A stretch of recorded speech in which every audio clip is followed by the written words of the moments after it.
They say rock bottom is the solid foundation on which you rebuild your life. But when Ryan Mitchell walked out of the law offices of Sullivan, Pierce and Moore that Tuesday morning, he didn't feel a foundation beneath his feet. Divorce? You can't be serious. It's over. Sign it. Whole. I can't The believe November this. rain had turned Chicago's streets into mirrors, reflecting a gray sky that matched the hollow ache spreading through his chest. 10 years of marriage reduced to signatures on paper.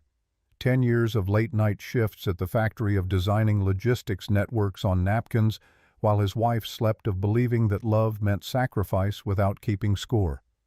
All of it gone. The conference room had smelled like expensive leather and old money. Nicole Grant sat across the mahogany table, her Ralph Lauren suit crisp and spotless, the Hamilton Jazzmaster watch on her wrist catching the light. Ryan had bought her that watch 2 years ago, scraping together savings from overtime shifts, presenting it to her on their 8th anniversary. She'd smiled, then kissed him, told him he shouldn't have spent so much. Now she checked it with the casual indifference of someone checking the time before an inconvenient meeting. Patricia Foster, the lawyer, had a voice like ice water. Her words came out clipped and professional, each syllable a small cut. The prenuptial agreement you signed 10 years ago, combined with the recent restructuring of assets into the Delaware holding companies, leaves you with the settlement as discussed. Ryan had stared at his hands while she spoke. They were rough, calloused from years of working with machinery stained with grease that never quite washed out. These were the hands that had built Velocity Flow's distribution model, that had drawn the hub and spoke network on coffee-stained napkins at 3 in the morning. These hands had created something worth $400 million, and they would leave this room with nothing. Nicole's voice cut through his thoughts, sharp and final. The house is being liquidated to cover the initial costs for the merger with Apex Industries. Ryan looked up at that hope flickering for just a moment. The merger Nicole had been obsessing over for months, the deal that would make her company a giant, the reason she'd been working 16-hour days and coming home smelling like someone else's cologne. His voice came out smaller than he intended. The house. Sophie's piano. Your mother left it to her before she died. That's the only thing I'm asking for. Nicole's expression didn't change. The piano was donated to Goodwill yesterday morning. Tyler wanted the space for a home gym. The name hit Ryan like a physical blow, stealing the air from his lungs. Tyler Brooks, Nicole's 26-year-old chief of staff, the young man with the expensive haircut and the easy smile who'd joined them for Christmas dinner last year. Ryan had liked him, thought he was ambitious but harmless, a kid trying to make his way in the corporate world. The realization crashed over him in waves. How long? His voice barely made it past his throat. How long has it been, Tyler? Nicole stood smoothing invisible wrinkles from her skirt. Does it matter now? She wasn't asking. Ryan, you're a good man. You really are. But I need someone who understands ambition, who sees the bigger picture. Tyler gets the business world. You understand engines and conveyor belts. She picked up her leather portfolio, tucked it under her arm with practiced ease. I've put $5,000 in your personal account. That should cover first month's rent in Aurora and give you time to find work. You're resourceful. You survived before me. You'll survive after. The check sat on the table between them, a small rectangle of paper that felt like hush money for a decade of his life. Ryan looked at it, at the careful zeros written in Nicole's precise handwriting, and something hardened in his chest. Keep it. The words came out steady, surprising him. Nicole's eyebrows rose, the first genuine reaction she'd shown all morning. Don't be proud, Ryan. You need that money.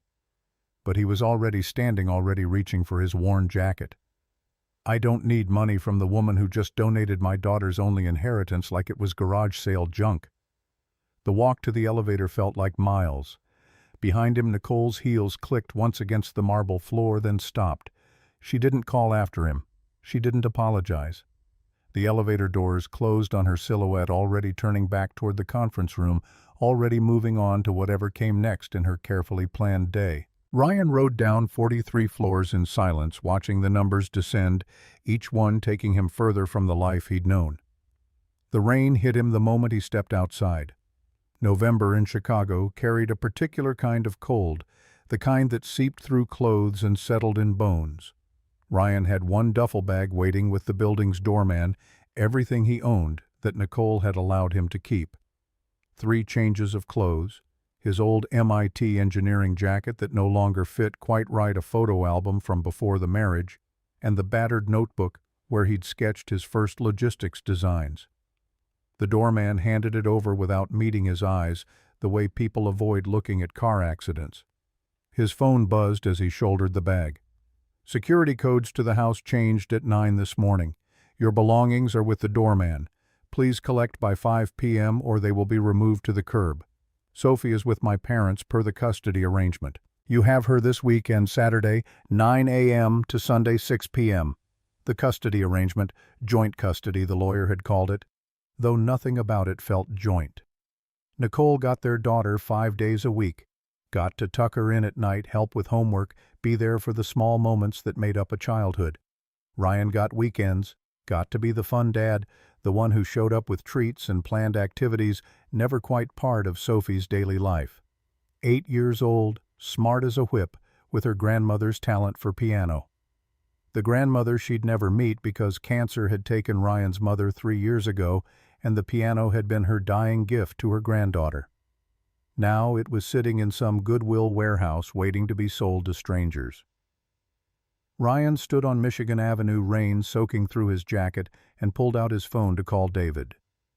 David Park, his old roommate from the 2 years he'd spent at MIT before dropping out to support Nicole's startup dreams. David had moved to Milwaukee, worked as a project manager for a construction firm, always told Ryan there was a couch available if he needed it. The phone rang 4 times before going to voicemail. Ryan tried to remember David's address, pulling up their last text conversation from 3 months ago. Something about Maple Street, a new apartment in a renovated building. He flagged down a cab, the yellow paint bright against the gray afternoon. Where to? The driver's voice carried the musical lilt of West Africa, patient and kind. Maple Street, Milwaukee. Ryan settled into the back seat, the vinyl squeaking under his wet jeans. His phone died as he tried to pull up the exact address, the screen going black without warning. Of course. He hadn't charged it the night before, had been too busy lying awake staring at the ceiling of the hotel room Nicole's lawyer had booked for him, trying to understand how his life had arrived at this moment. The cab merged into traffic, windshield wipers beating a steady rhythm against the downpour. Ryan watched the city slide past through rain-streaked windows. Chicago gave way to the Milwaukee streets. He knew the familiar neighborhoods where he and Nicole had walked on Sunday mornings in those early years when they were still kids playing at being adults, still believed they were building something together. The cab slowed, pulled to a curb. Maple Street. But something was wrong. This wasn't Milwaukee. The buildings were wrong, too pristine, too expensive. Limestone facades and wrought iron gates lined the street, the kind of architecture that whispered old money and established power. The driver caught his confusion in the rearview mirror. Pemberton Avenue, Gold Coast. Is problem. Ryan's stomach dropped. Maple Street, Milwaukee. I said Maple Street. The driver shrugged, not unkindly. Was hard to hear in rain. This is Pemberton. You want I take you to Milwaukee now? But the meter was already at $30, money Ryan didn't have, and the rain was getting worse. No, this is fine. He paid, watched the cab pull away, leaving him alone on a street that looked nothing like where he was supposed to be. The brownstone in front of him rose 4 stories, dark and imposing. Ivy climbed the stone walls like veins, and the windows were dark, lifeless. Number 1, 428 Pemberton Avenue. Ryan looked down at his phone's black screen, useless and dead. He could walk to find a subway station, drag his soaked duffel bag through the streets until he found somewhere with an outlet and Wi-Fi. Or he could knock on this door, ask to use a phone, call David, and figure out where he'd actually ended up. The decision made itself. He was already climbing the steps, already reaching for the heavy brass knocker shaped like a lion's head. 3 sharp raps echoed in the rain. Silence answered. Ryan waited, water dripping from his hair down his neck, seeping under his collar. He knocked again, harder this time, desperation creeping into the edges of his awareness. If no one answered, he'd have to walk, and he had no idea where the nearest subway was, and the bag was getting heavier with each passing second. The door cracked open, chain still engaged, and a single eye appeared in the gap. "We don't buy solar panels." The voice was female, deep and rough with disuse. "And Girl Scout cookie season ended months ago." Ryan tried to smile, knew it probably looked more like a grimace. "I'm not selling anything. I'm lost. My phone died. I just need to call a cab. Please." The eyes studied him, taking in the soaked MIT jacket, the battered duffel bag, the exhaustion written across his face. The door closed. Ryan's heart sank. Then he heard the chain sliding back, metal scraping against metal, and the door swung open wide. The woman standing in the doorway was tall, with dark hair pulled back in a messy knot. She wore a black turtleneck and gray joggers, barefoot despite the November cold. Her face carried lines that spoke of old grief, the kind that settled in and never quite left. But her eyes were sharp, intelligent, assessing him with the cool calculation of someone used to reading people quickly. "You look like you need more than a phone charger. Come in before you catch pneumonia. I'm Elena." The warmth hit him the moment he stepped inside. The foyer was grand, all marble floors and Persian rugs, a crystal chandelier hanging from a ceiling painted with elaborate plasterwork. Ryan stood dripping on a rug that probably cost more than his car, or what used to be his car, before Nicole sold it to cover her quarterly expenses. "I'm Ryan. I'm so sorry about your floor." Elena closed the door, shutting out the storm with a heavy thud. "Floor's dry. Spirits take longer." She walked past him toward a hallway. "I was making coffee. You look like a double espresso situation." Ryan followed her through rooms that spoke of wealth so old it didn't need to announce itself. The library they entered had floor-to-ceiling bookshelves, a fire crackling in a limestone hearth, and enough space to comfortably fit his old apartment twice over. Blueprints covered a massive desk in the corner, held down by coffee mugs and what looked like server equipment. Elena gestured to a leather chair near the fire. "Sit. Dry off. I'll get the coffee and a charger."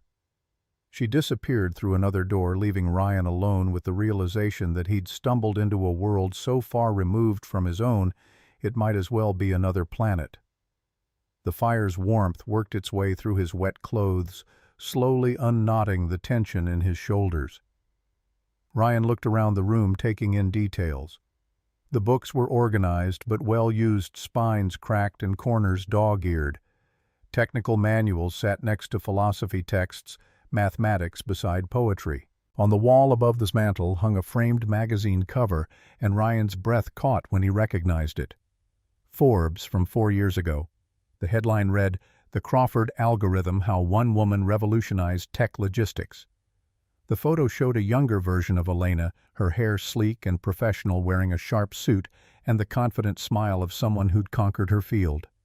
Elena Crawford, the ghost of Silicon Alley. Ryan had read about her in business school during his brief time at MIT. She'd made her first billion at 25 with predictive routing software that changed how companies handled shipping and distribution. She'd been featured in every major publication, heralded as the next generation of tech innovators. Then 4 years ago, she'd vanished. The rumors varied depending on who you asked. Breakdown, scandal, death. Most people forgot about her after a few months, moving on to the next bright young thing. But Ryan remembered Nicole studying Crawford's case, incorporating elements of her logistics philosophy into Velocity Flow's original business plan. Elena returned carrying 2 mugs and a phone charger. She handed Ryan the coffee first, then plugged his phone into an outlet near the chair. "You'll want sugar. People who've had the kind of day you're having always need sugar." But Ryan shook his head, wrapping his hands around the mug's warmth. "Black is fine. Thank you for letting me in, for the coffee, for everything." Elena settled into the chair across from him, tucking her bare feet under her. "A man shows up at my door in a November storm looking like the world just ended. I get curious. Velocity Flow." The name came out of Elena's mouth with casual precision. "Your wife's company. Except it's not really hers, is it?" Ryan's hands tightened on the mug. "How do you know who I am?" Elena reached for a tablet on the side table, tapped it awake. "I looked you up while you were standing in the foyer, dripping on my rug. Boston Gazette 2019. Profile on promising tech startups." There's a photo of you and Nicole at a networking event. You're in the background holding technical diagrams. She's front and center with investors holding champagne. Ryan closed his eyes, the memory washing over him. That had been their first big break, the event where Nicole had landed their initial seed funding. He'd spent 3 days preparing the presentation boards, making sure every detail was perfect. Nicole had promised they'd celebrate together afterward. Instead, she'd gone to dinner with the investors, told Ryan to go home and start working on the prototype. He'd pulled an all-nighter in their cramped apartment coding the first version of the routing software while Nicole networked at a 5-star restaurant. "Why do you care?" His voice came out rougher than intended. "Because Nicole's merging with Apex Industries next month." Elena's tone hardened, losing its warmth. "And Apex is run by Marcus Webb, the man who stole my life's work." Ryan looked up at that meeting her eyes. They burned with something he recognized, something that lived in his own chest now. Anger, the kind that had been simmering for years, patient and controlled. Elena stood, walked to the chaotic desk, pulled out a thick file. 5 years ago, Webb hacked the Crawford predictive routing protocol. My algorithm, the one that made me a billionaire. He rebranded it, sued me for copyright infringement, and buried me in litigation. The pieces started connecting in Ryan's mind, forming a picture he didn't want to see. "You had money to fight." Elena's jaw tightened. "I had money. What I didn't have was time. My husband Daniel was a literature professor, gentle, kind, completely removed from the tech world. During the depositions, his car went off the road. Brake line had been cut. Police investigated, found nothing. Convenient accident." She turned back to face Ryan, and he saw the raw wound in her expression. "I folded. Disappeared. Let Webb win. Because fighting wasn't worth living in a world without Daniel." The silence stretched between them, heavy with shared loss. Ryan thought about Sophie, about how he'd do anything to protect her, how the threat of losing her would break him in ways no amount of money could fix. "I'm sorry." The words felt inadequate. Elena shook her head. "Webb needs velocity flow because Nicole has what Apex lacks. Last-mile distribution infrastructure. The hub-and-spoke model that makes her company valuable." She paused, watching Ryan's face. "The model you designed. How do you know that?" But even as Ryan asked, he knew. The business journals, the technical papers Nicole had published under her own name, using his designs without credit. Elena pulled several pages from the file, spread them across the desk. Patent applications, all filed by Nicole Grant, listing her as sole inventor. But the initial sketches, the ones in the appendix that most people don't read, those have different handwriting. Cleaner, more precise, engineering handwriting. She slid one page toward him. "That's your work. You built Velocity Flow's foundation, and Nicole took credit." Ryan stared at the sketch, recognition hitting him like cold water. He'd drawn that diagram on a napkin at the diner where he worked night shifts, waiting tables to pay their rent, while Nicole pursued investors during the day. The hub-and-spoke distribution model designed to minimize transportation costs while maximizing coverage. It had been his breakthrough, the insight that made Velocity Flow viable. Nicole had kissed him when he'd shown it to her, told him he was brilliant, promised they were partners in everything. She'd filed the patent 3 weeks later after he'd formalized the designs. He'd been so busy working double shifts he hadn't even noticed until the approval came through. If Velocity Flow merges with Apex, they control 60% of global shipping. Elena's voice pulled him back. "Monopoly. Untouchable. And Marcus Webb gets to use your innovations to build an empire on top of the algorithm he stole from me." She moved around the desk, kneeled in front of Ryan's chair so they were eye level. "I've been waiting 5 years for a flaw in Webb's armor. I thought it would be a vulnerability in his code, some weakness I could exploit. I never imagined the flaw would be Nicole's ego." She threw away the architect. "What are you asking me to do?" Ryan's heart was pounding now, adrenaline cutting through the exhaustion. Elena reached into a drawer, pulled out a black folder embossed with gold lettering. "Titan Ventures. I want to stop the merger. I want to bankrupt Apex. I want to leave Nicole Grant with nothing but the realization that she destroyed the only person who ever truly believed in her. But I can't do it alone. The world thinks I'm crazy, reclusive, irrelevant. They won't listen to me. She opened the folder revealing pages of dense legal text. But they'll listen to Titan Ventures' new CEO. Ryan laughed a short, bitter sound. Elena, I'm a factory worker. I have a GED because I dropped out of MIT to support Nicole's dreams. I have $87 in my checking account and a daughter I only see on weekends. What makes you think I could run a company? You're the uncredited co-founder of a $400 million corporation. Elena's intensity didn't waver. You know Velocity Flow's vulnerabilities better than anyone. You designed the systems Nicole's been exploiting.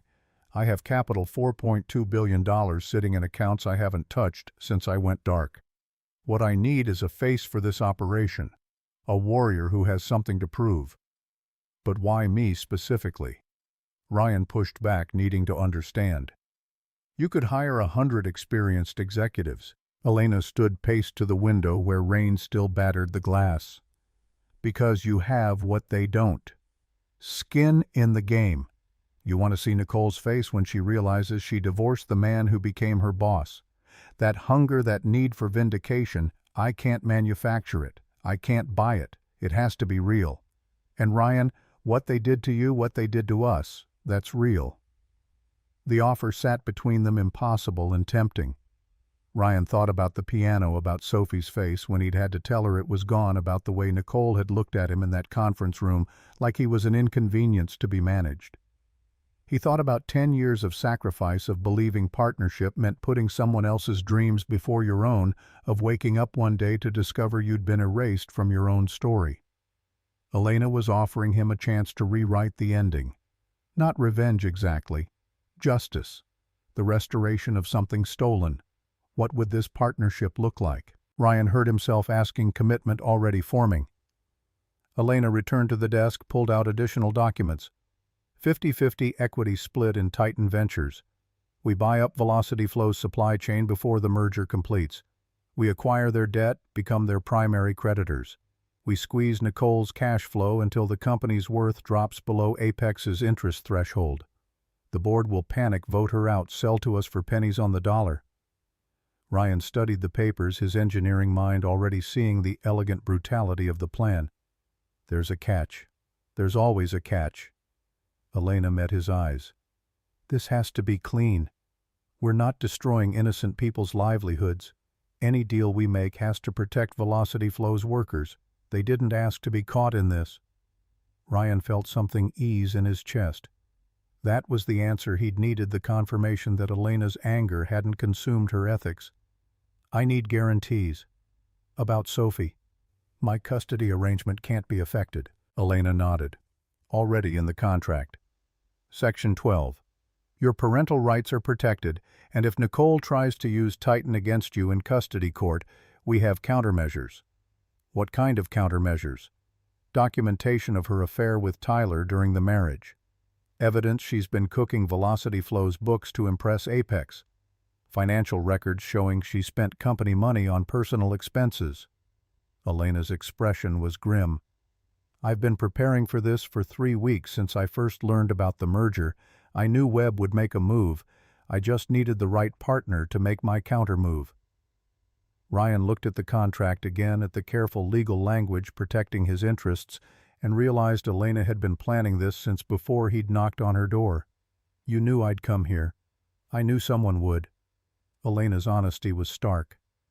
I've been monitoring Nicole's divorce proceedings.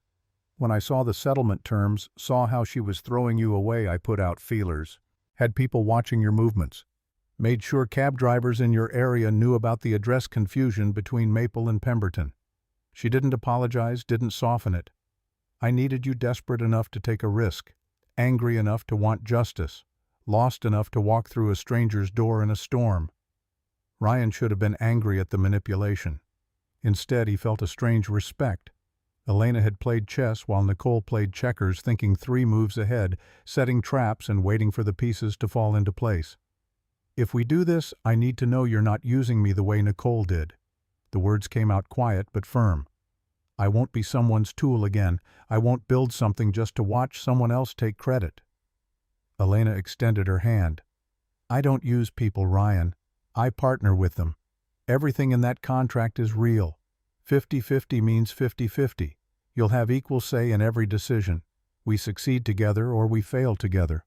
But I need to know you're committed. Because once we start this, Webb and Nicole will come at us with everything they have. It's going to get ugly. It's going to get personal. And I need to know you won't fold when it gets hard. Ryan took her hand. The handshake was firm, professional, sealing something that felt bigger than a business deal. He thought about Sophie, about the future he wanted to build for her, about showing his daughter that you don't have to accept being erased from your own story. He thought about the piano sitting in a Goodwill warehouse, about his mother's legacy treated like trash. He thought about 10 years of napkin sketches and midnight calculations that Nicole had claimed as her own. When do we start? Elena smiled, and for the first time since he'd walked into her house, it reached her eyes. We already have. Velocity Flow's Gary warehouse lease comes up for renewal Friday morning. Riverside Properties owns the building. As of 20 minutes ago, I own Riverside Properties through a Shell LLC. We're tripling the rent. Nicole's quarterly projections depend on that lease renewing at the current rate. When it doesn't, her numbers fall apart. Ryan felt his own smile forming, dark and satisfied. She'll try to negotiate. She'll fail.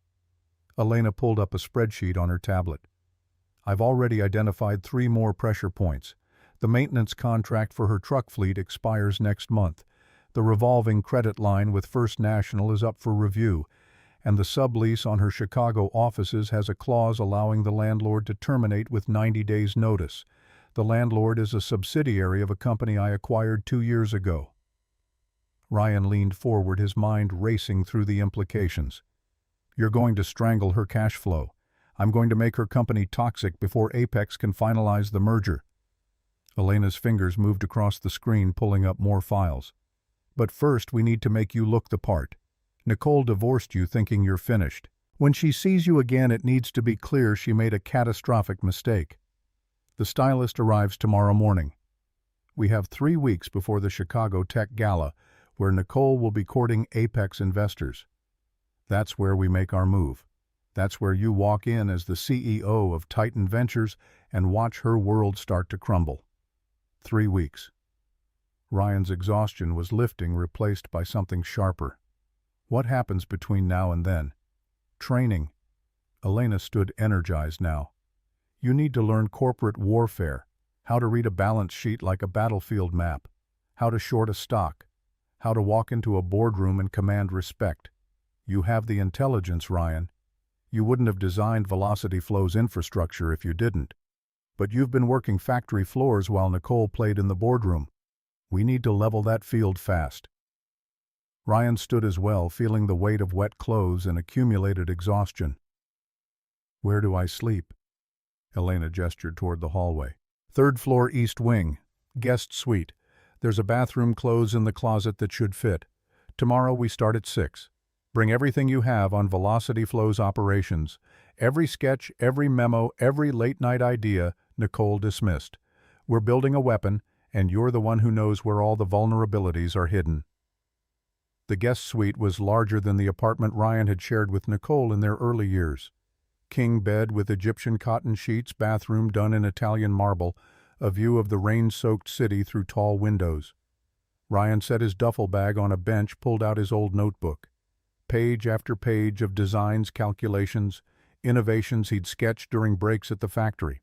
Ideas Nicole had barely glanced at, too busy with investor meetings and strategic planning sessions. He'd stopped showing them to her after the first year, learned to keep his thoughts to himself, convinced that his role was to support her vision rather than contribute his own.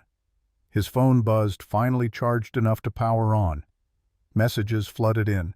David apologizing for missing the call, offering the couch whenever Ryan needed it.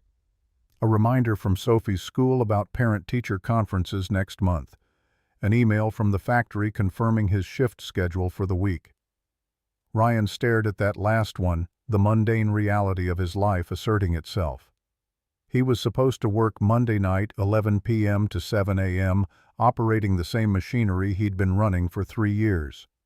The same job Nicole had dismissed when she told Tyler about her plans to divorce. He has no ambition. He's content being small.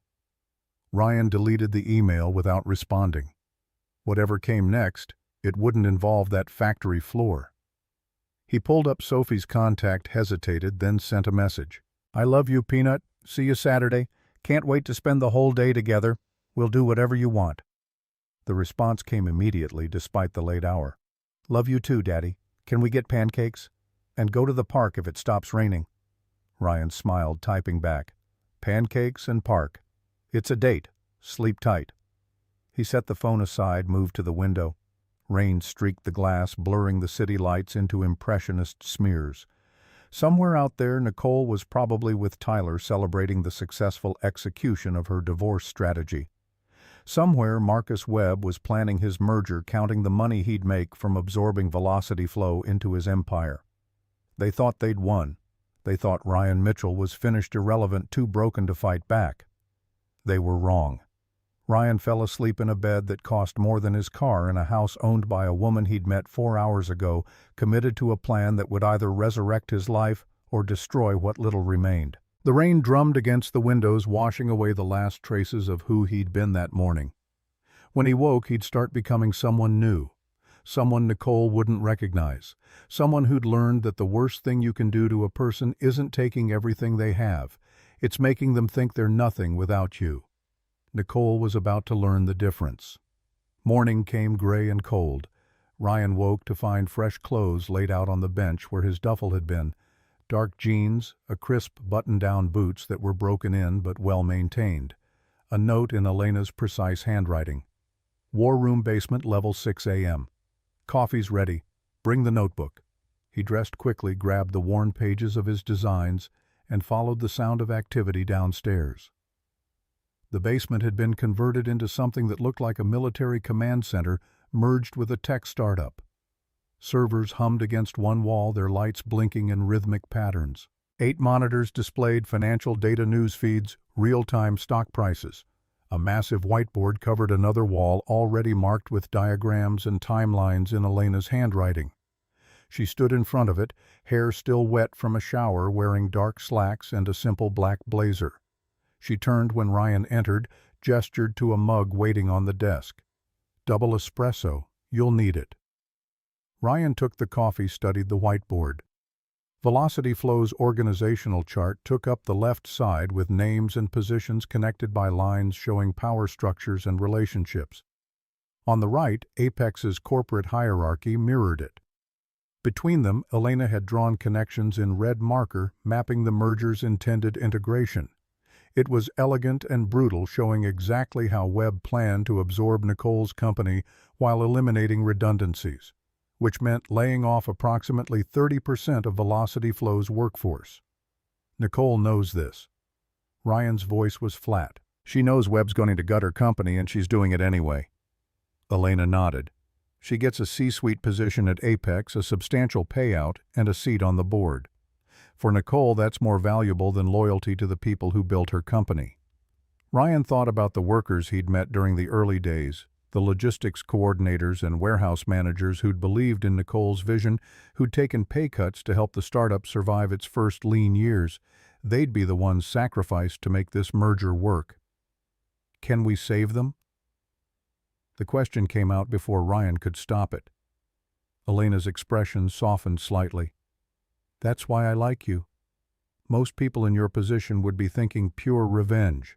You're thinking collateral damage." She picked up a marker, drew a circle around the lower tiers of Velocity Flow's org chart. "When we acquire the company, we honor all employment contracts. No layoffs for 18 months.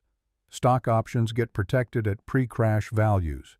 The people who built Velocity Flow get rewarded. Nicole and her executive team, the ones who enabled this betrayal, they get nothing. How do we crash the stock?" Ryan moved closer to the board, his engineering mind engaging with the problem. Elena's smile was sharp. "3-pronged attack. First, we leak the OSHA violations. Your friend David Park works in construction, right? Safety inspections are public record once filed." Ryan nodded slowly. David had mentioned concerns about Velocity Flow's warehouse conditions 6 months ago, had asked Ryan if Nicole was cutting corners on maintenance. Ryan had dismissed it, trusted that Nicole wouldn't risk her workers' safety for profit margins. The brake pads on the Gary fleet are 8 months overdue for replacement. Elena pulled up maintenance logs on one of the monitors. Normally that's a minor violation, maybe a fine. But if someone files a formal complaint and OSHA does a surprise inspection finding this, plus the safety issues in the warehouses, Velocity Flow faces potential operational shutdown until everything's fixed. Stock drops minimum 8% on that news alone. Ryan felt sick. 8 months. People have been driving those trucks. Nicole's been sending workers onto the road in vehicles she knows are dangerous. Second prong. Elena moved to another section of the board. We announced Titan Ventures' entry into the market. I've been sitting on 40 patents related to logistics software innovations I developed after Crawford but never commercialized. We go public with a new platform that makes Velocity Flow's system look obsolete. The market realizes Nicole's company isn't the future, it's already dated. Stock drops another 12% as investors reassess valuation. And the third prong. Ryan could already see where this was going. We let it leak that Titan Ventures has acquired Velocity Flow's debt. 60% of it, you said. Elena confirmed. We buy it quietly from 3 separate banks over the next 2 weeks. Then we let Nicole's board know we own their obligations. Suddenly, Velocity Flow isn't an independent company negotiating a merger from strength. They're a debtor whose primary creditor could call in the loans at any moment. That uncertainty kills the remaining stock value. 15% drop, maybe more if panic selling triggers. 35% total. Ryan did the math. Stock goes from $47 to around $30. Elena nodded. And Apex's offer is contingent on stock price holding above $35 through closing. Once we crash it below that threshold, Webb either renegotiates the entire deal at a much lower valuation, making it less attractive to Nicole's board, or he walks away entirely. Either way, Nicole's merger falls apart. The board loses confidence.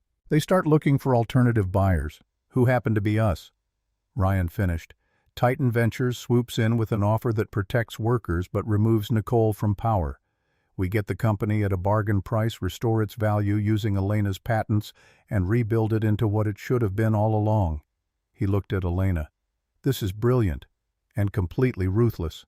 Webb destroyed my life using the law. Nicole destroyed yours the same way.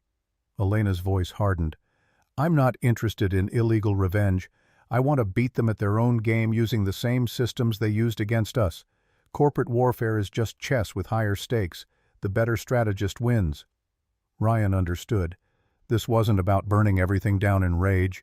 It was about surgical precision, about dismantling an empire piece by piece until nothing remained but the realization that you'd been outplayed. They worked through the morning and into the afternoon, Ryan learning the language of hostile takeovers and market manipulation. Elena taught him how to read quarterly reports for weaknesses, how to identify vulnerable positions in a supply chain, how to use shell companies and holding structures to hide your moves until the moment of maximum impact. She was a patient teacher breaking down complex financial maneuvers into logical steps that Ryan's engineering brain could process like mechanical systems. By evening, Ryan's head was swimming with new information. Elena ordered dinner from somewhere that delivered in actual china with real silverware food that made the diner meals Ryan was used to seem like cardboard by comparison.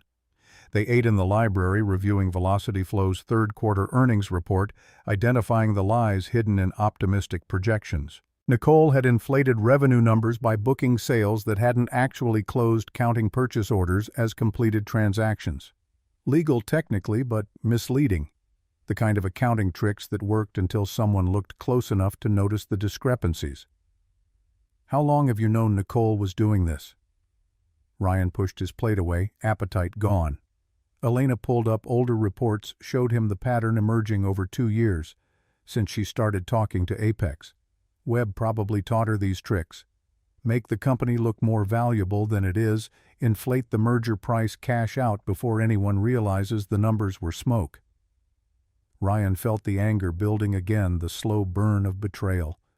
Everyone who invested in Velocity Flow based on those reports, everyone who bought stock thinking the company was sound, Nicole had been lying to all of them. Which gives us ammunition. Elena closed the reports.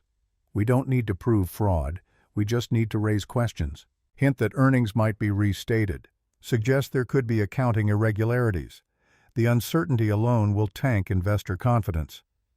Ryan was beginning to understand the subtle violence of corporate warfare. You didn't need to destroy your enemy directly. You just needed to make everyone else doubt them. Reputation and trust were currencies more valuable than money, and once spent almost impossible to reclaim. 3 weeks until the gala. Ryan rubbed his eyes, exhausted but wired. What do I need to learn before then? Everything. Elena's smile was wry. How to give a 30-second elevator pitch that makes investors lean forward. How to deflect hostile questions without looking defensive. How to walk into a room full of sharks and make them think you're the apex predator. She stood stretched. But first, tomorrow we handle the external presentation. Vincent Rhodes arrives at 9. He's going to make you look like you belong in their world. Who's Vincent Rhodes? The name meant nothing to Ryan. Best stylist on the East Coast. He dresses senators and CEOs. Elena walked to the window, looked out at the city lights. People make snap judgments in the first 3 seconds. Your clothes, your grooming, your posture, all of it sends signals before you speak a word. Right now, you look like what Nicole said you were. A factory worker, a man with no ambition. We're going to change that. You'll still be you, Ryan, but you'll be the version of yourself Nicole never bothered to see. Ryan joined her at the window. His reflection looked back tired and uncertain. What if I can't pull this off? What if I walk into that gala and everyone sees through it? Sees that I'm just a guy who dropped out of MIT and spent the last decade being someone's support staff. Elena turned to face him. Nicole told you that you were nothing without her, that you had no ambition, no future, no value beyond what you could do for her dreams. She spent 10 years convincing you it was true. But Ryan, you built Velocity Flow's foundation. You designed a distribution system that's worth $400 million. You did that while working night shifts and raising a daughter and believing in someone who didn't deserve your faith. That's not a man with no ambition. That's a man who was investing in the wrong partner. The words hit something deep in Ryan's chest, cracking open a realization he'd been avoiding. He'd spent so long making himself smaller to make space for Nicole's dreams that he'd forgotten he had his own. He'd been so focused on being a good husband, a supportive partner, that he'd lost track of being Ryan Mitchell, the MIT engineering student who'd once believed he could solve impossible problems. That person was still there, buried under years of compromise and sacrifice. Elena was offering him permission to remember. They worked until midnight, Elena walking Ryan through case studies of successful corporate raids, barbarians at the gate, the fall of Enron, how Facebook decimated MySpace. Each story followed similar patterns. Identify weakness, exploit systematically, move faster than your opponent can respond. The key was information asymmetry. You had to know more about their business than they knew about yours. You had to see the vulnerabilities they'd blinded themselves to through ego or habit or desperation. Ryan finally collapsed into bed around 1 a.m., his mind still racing through strategies and contingencies. He dreamed of spreadsheets and stock tickers of Nicole's face when she saw him walk into the gala, of Sophie playing piano on the stage at Carnegie Hall while he watched from the front row, proud and present. He dreamed of becoming someone his daughter could be proud to call her father, not because of money or status, but because he'd refused to stay defeated, because he'd chosen to fight back. Vincent Rhodes arrived at 9 sharp, carrying enough garment bags to outfit a small army. He was tall and lean, with silver hair and sharp cheekbones, the kind of man who made fashion look like architecture. He circled Ryan once, taking measurements with his eyes, then nodded. "We're working with good bones, strong shoulders, good height. You've been hiding in clothes that apologize for existing. We're going to fix that." Rhodes's assistant set up a makeshift fitting area in the library, transforming it into a high-end boutique. The first suit jacket Rhodes put on him was charcoal gray, cut to emphasize his frame without looking aggressive. Ryan barely recognized himself in the mirror. The man looking back stood straighter, took up more space, commanded attention. Rhodes adjusted the shoulders, marked the sleeves with chalk. You're not a tech bro in a hoodie. You're not Wall Street in pinstripes.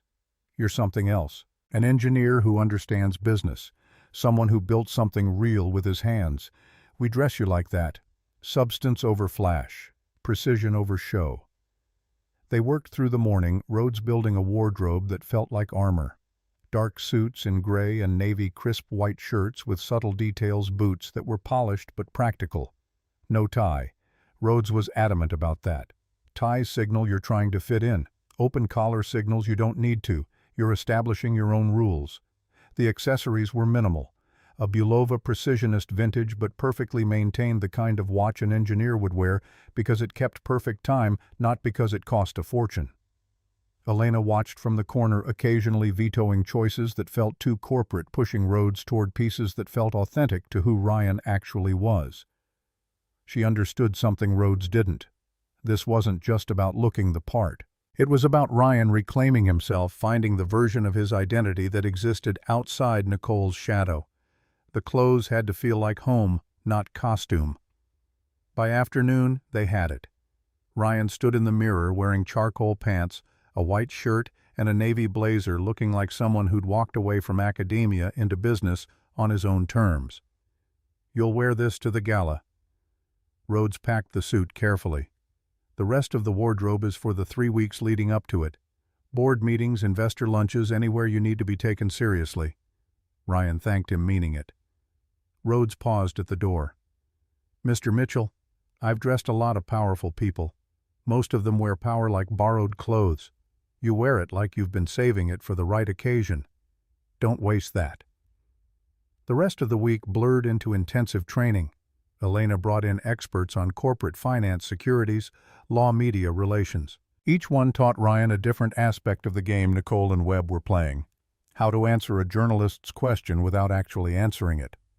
How to read a balance sheet's footnotes for hidden disasters. How to negotiate from a position of weakness while appearing strong.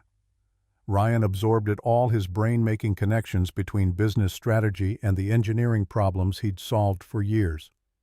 Both required seeing systems holistically, identifying failure points, optimizing for efficiency.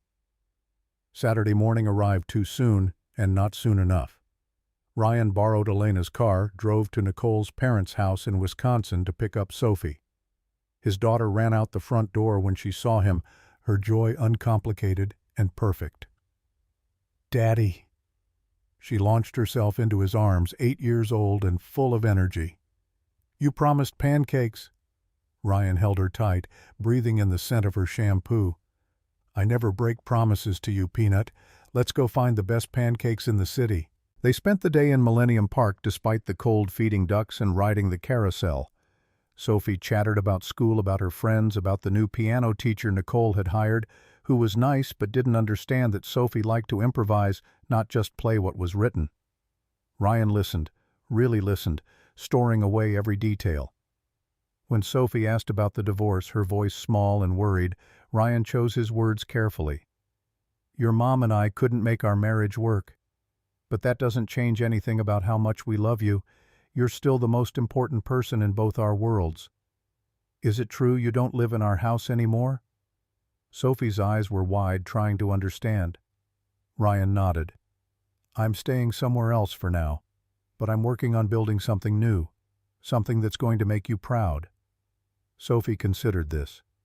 "Will you still come to my piano recital next month? I'm playing Gershwin." Ryan's heart swelled. "I wouldn't miss it for anything. Gershwin is perfect for you. Did you pick it yourself?" Sophie nodded proudly.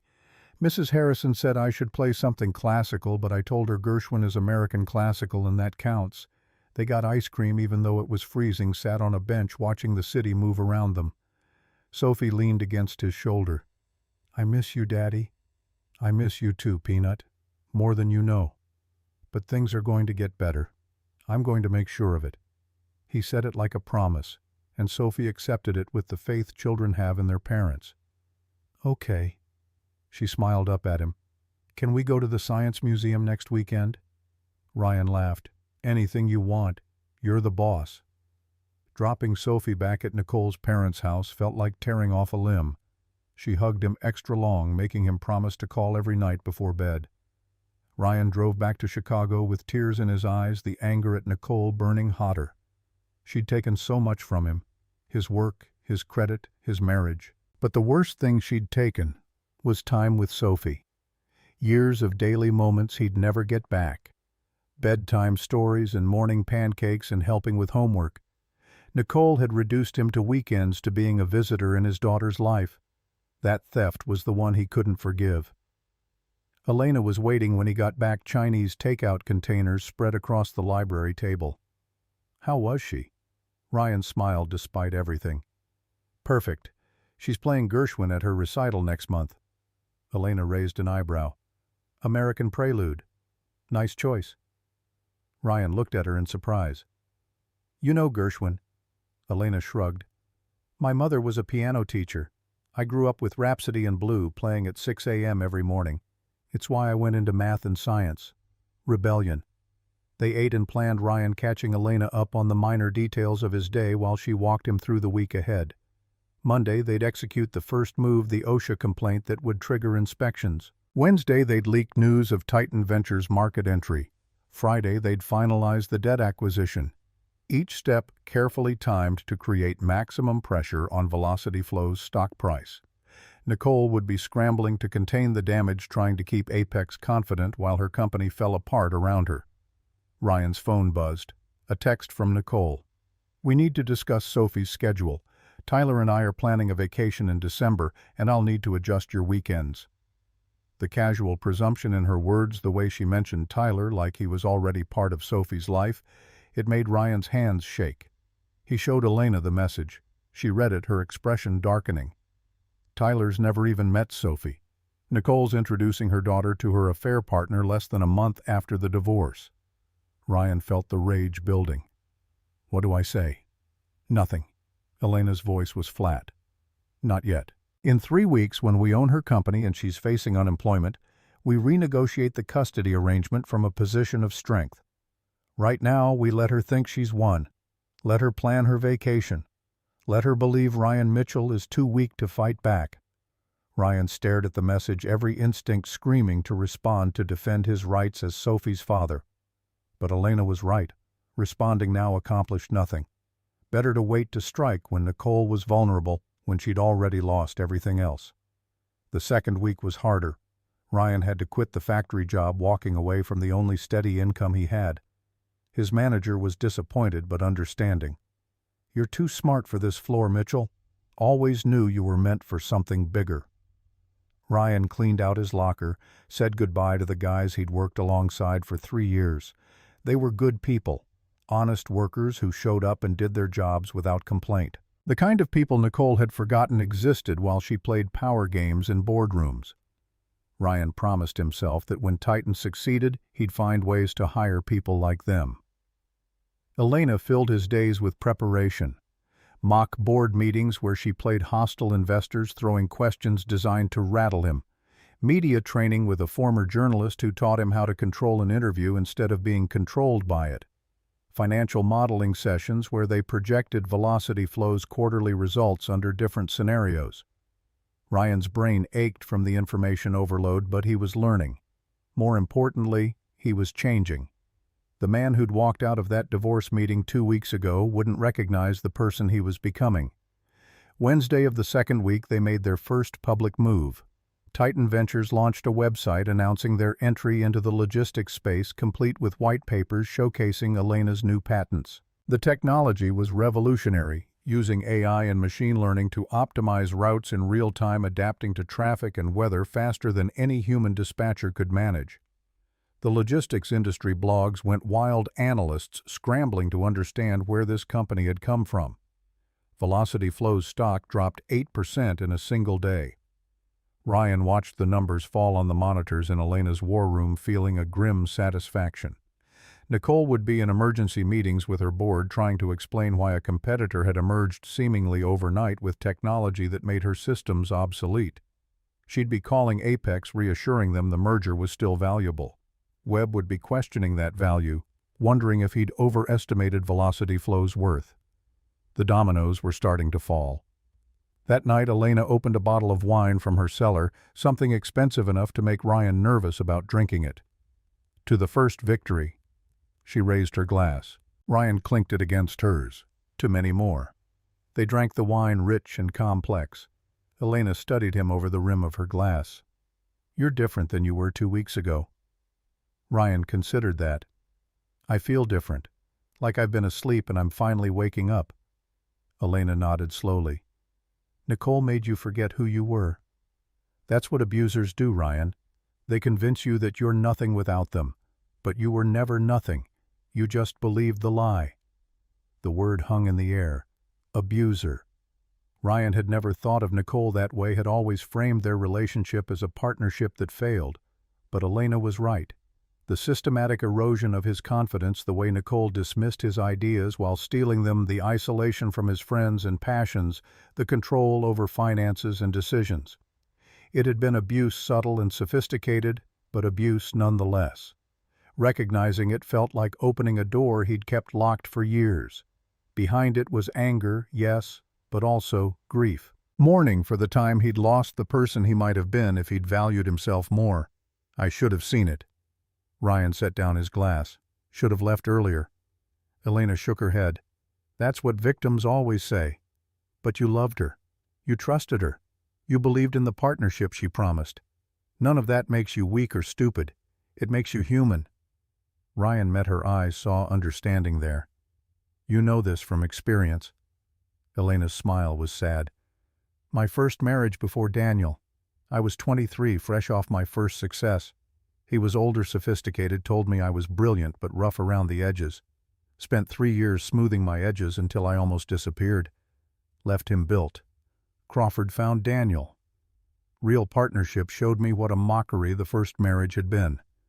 They sat in comfortable silence, two people who'd survived different versions of the same betrayal. The wine mellowed Ryan's anger into something sharper and more focused. Determination. He was going to win this.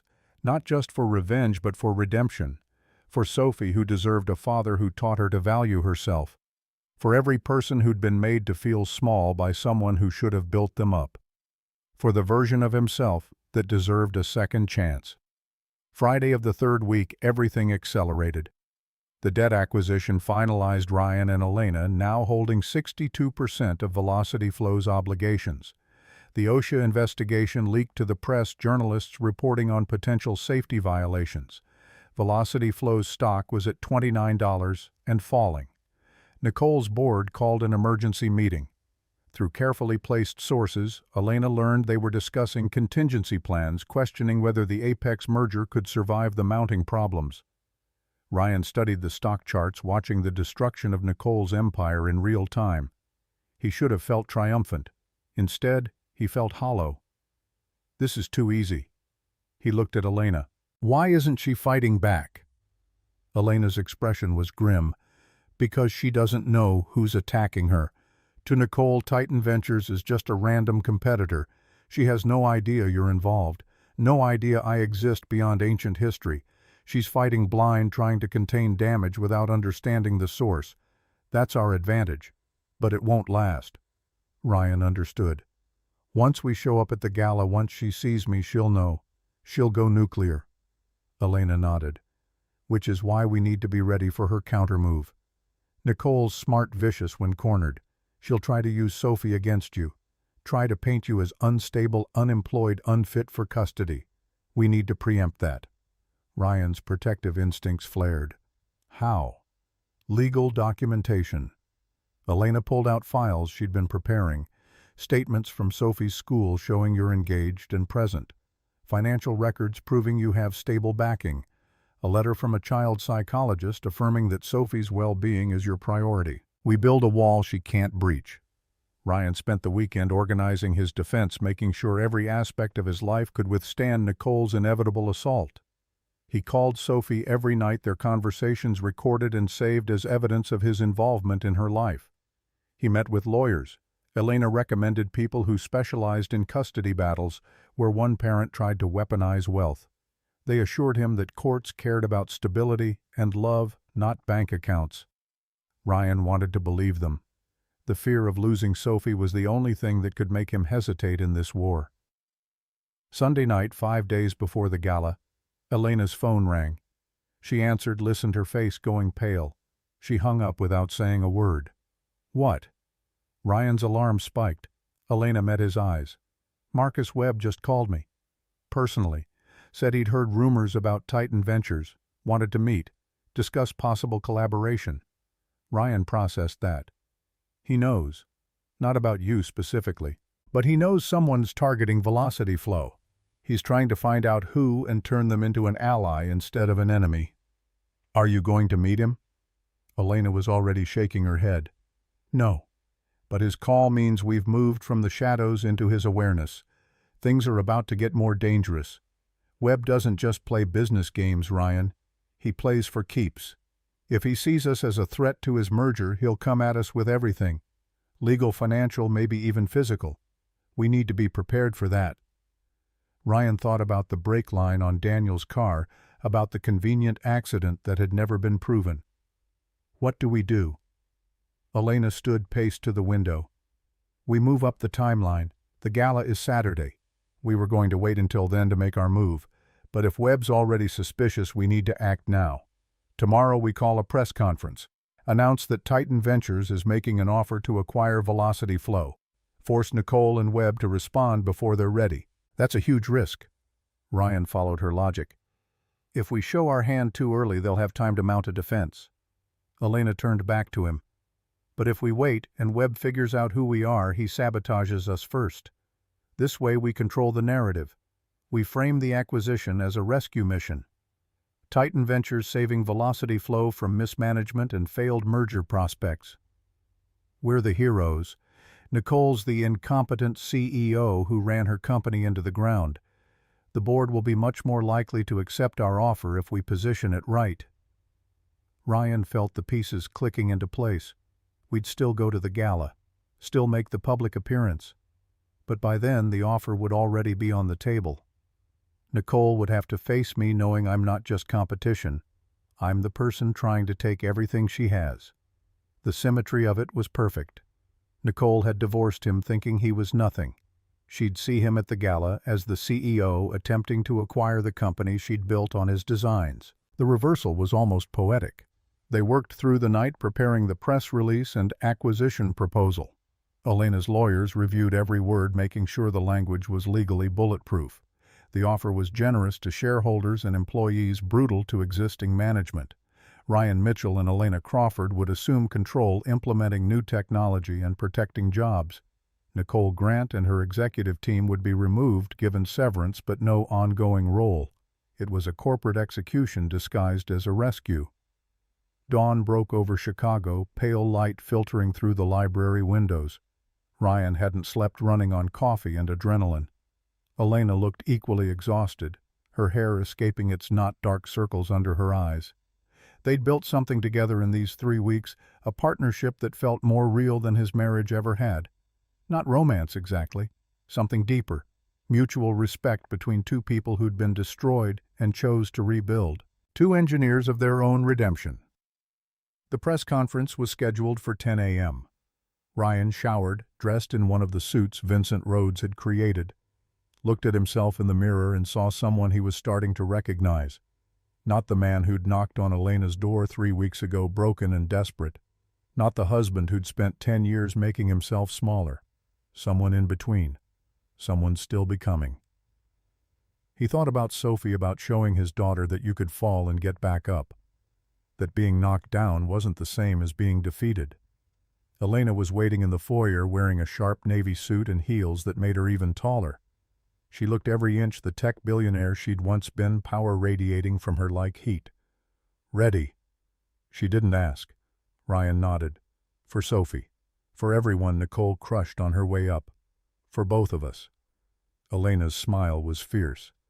Then let's go show them what a real partnership looks like. They rode to the press conference in Elena's car, a sleek Mercedes that Ryan had barely noticed in the garage. The media had been alerted, journalists gathering at the downtown hotel where Elena had rented a conference room. News of Titan Ventures was already building buzz in tech circles. Adding an acquisition announcement would make this one of the biggest business stories of the week. Ryan felt his nerves trying to surface, pushed them down. He'd practiced this, knew his talking points, understood the story they were telling. The conference room was packed. Cameras, microphones, journalists from every major outlet.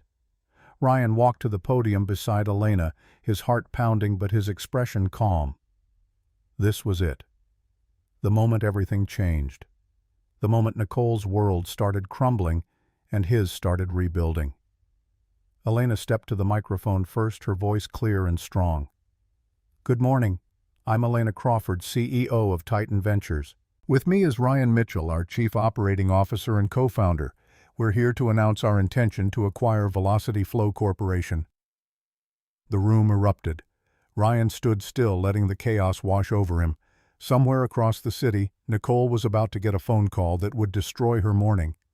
Somewhere Marcus Webb was realizing his merger had just become exponentially more complicated. And somewhere a little girl named Sophie was going to school unaware that her father had just declared war on her mother's empire. Ryan thought about the piano in the Goodwill warehouse, about his mother's legacy treated like trash, about 10 years of stolen credit and dismissed dreams. The war had started, and this time Ryan Mitchell wasn't backing down. The press conference detonated across financial news within minutes. Bloomberg terminals lit up with alerts. CNBC interrupted regular programming. Twitter exploded with speculation about Elena Crawford's return and the mysterious Ryan Mitchell at her side. Velocity Flow's stock, already wounded, began hemorrhaging value as traders processed the implications. A hostile takeover attempt from a competitor with superior technology and majority debt ownership. Nicole Grant's merger dream was disintegrating in real time. Ryan's phone started vibrating before they'd even left the hotel. Messages from old colleagues asking if it was really him on television. Questions from journalists requesting interviews. Nothing from Nicole yet, but that silence felt more ominous than reassuring. Elena drove them back to the brownstone, her knuckles white on the steering wheel. "We've committed now. No walking back from this." Ryan watched Chicago slide past the windows. "Good. I'm tired of walking back." The war room monitors showed the carnage.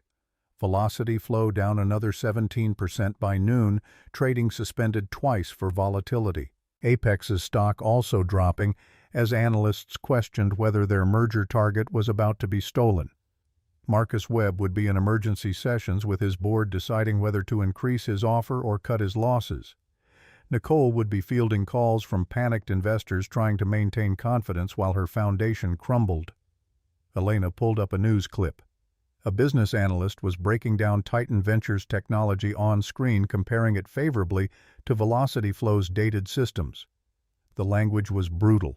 Obsolete architecture, failed innovation pipeline, management asleep at the wheel while competitors advanced. Nicole's face appeared in a file photo, professional and polished. The chyron underneath read, "Under siege, can Grant save her company?" Ryan felt a dark satisfaction watching Nicole's image associated with failure. For 10 years she'd been the success story while he languished in obscurity. The reversal tasted better than he'd expected, but the victory was temporary. Elena's expression remained tense. "Webb will retaliate. We've made ourselves targets." She pulled up security camera feeds around the brownstone systems Ryan hadn't realized existed. Motion sensors, facial recognition software, direct lines to private security firms. "You've been planning for this?" Ryan studied the elaborate setup.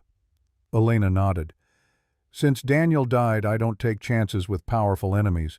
Webb has connections to people who solve problems violently when legal methods fail. We need to assume he's already looking for leverage against us." "What kind of leverage?" Ryan's protective instincts immediately jumped to Sophie. "Exactly."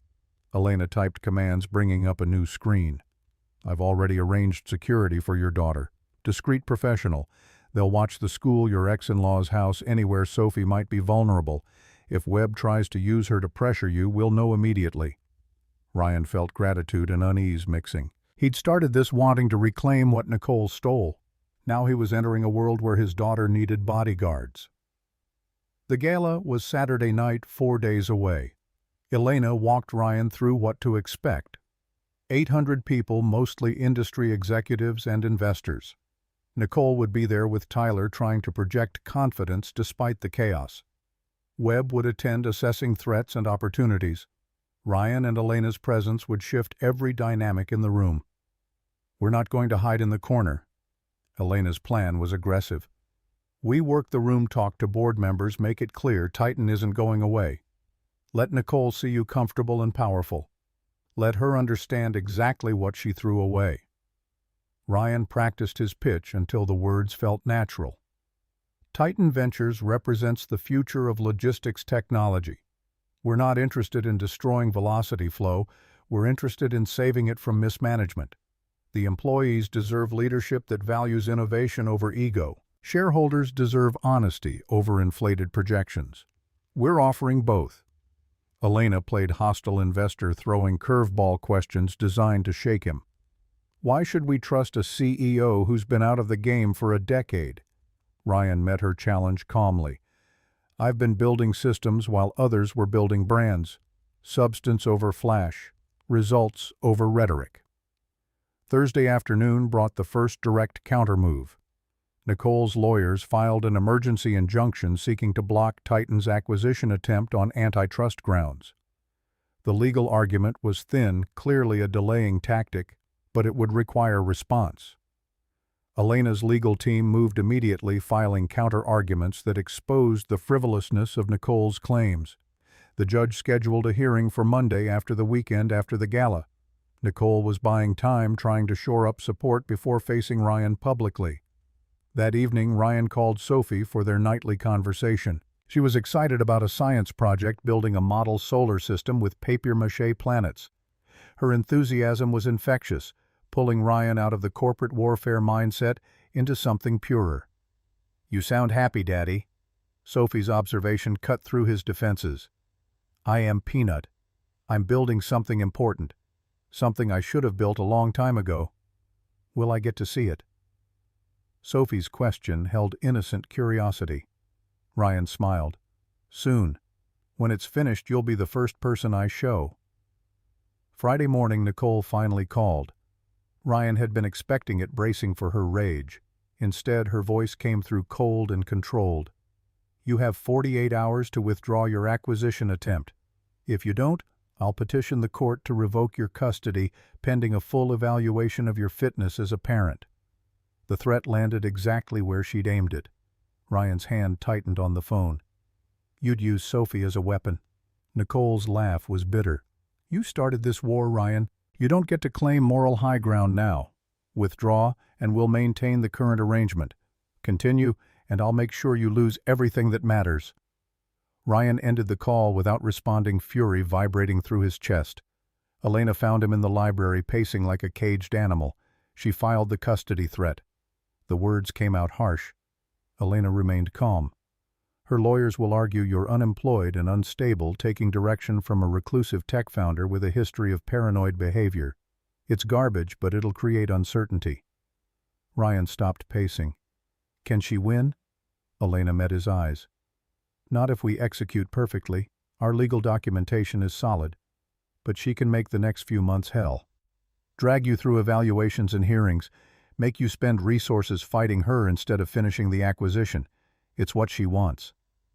Ryan saw the strategy clearly. "Divide my focus. Make me choose between Titan and Sophie. Force me to back down to protect my daughter." Elena nodded. "Classic intimidation. She's gambling that you love Sophie more than you hate her, that you'll sacrifice the company to preserve the custody arrangement." Ryan looked out the window at the city, thinking about his daughter's face, her trust, her belief that he'd always protect her. Nicole had calculated correctly.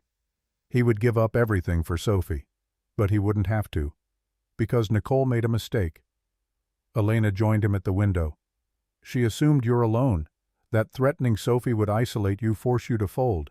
She doesn't understand that you have a partner now, someone with resources to fight on multiple fronts simultaneously." Ryan glanced at her. "You'd do that. Take on Nicole's custody battle while managing the acquisition." Elena's expression was fierce. "I've been waiting 5 years to destroy Marcus Webb, Nicole's collateral damage in that war. If she wants to threaten your daughter, she'll discover exactly how ruthless I can be when protecting what's mine." The possessive pronoun hung in the air. "What's mine?" Elena meant Titan meant their partnership, but the words carried additional weight Ryan wasn't ready to examine. They'd been living in the same house for 3 weeks, working 18-hour days, building something together that felt more intimate than business.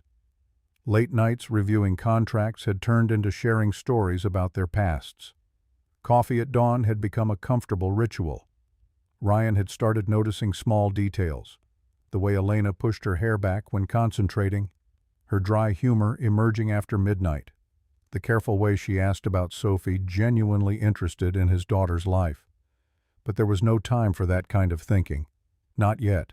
Not while Nicole and Webb were still threats. Ryan forced his attention back to strategy. What's our move against the custody threat? Elena was already pulling up files. We accelerate character witnesses. I've contacted MIT, your old professors. They're willing to testify about your intelligence and dedication. Your factory supervisor will speak to your reliability.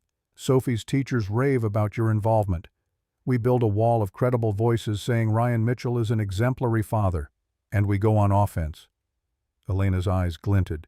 Nicole's been traveling extensively for business, leaving Sophie with her parents for weeks at a time.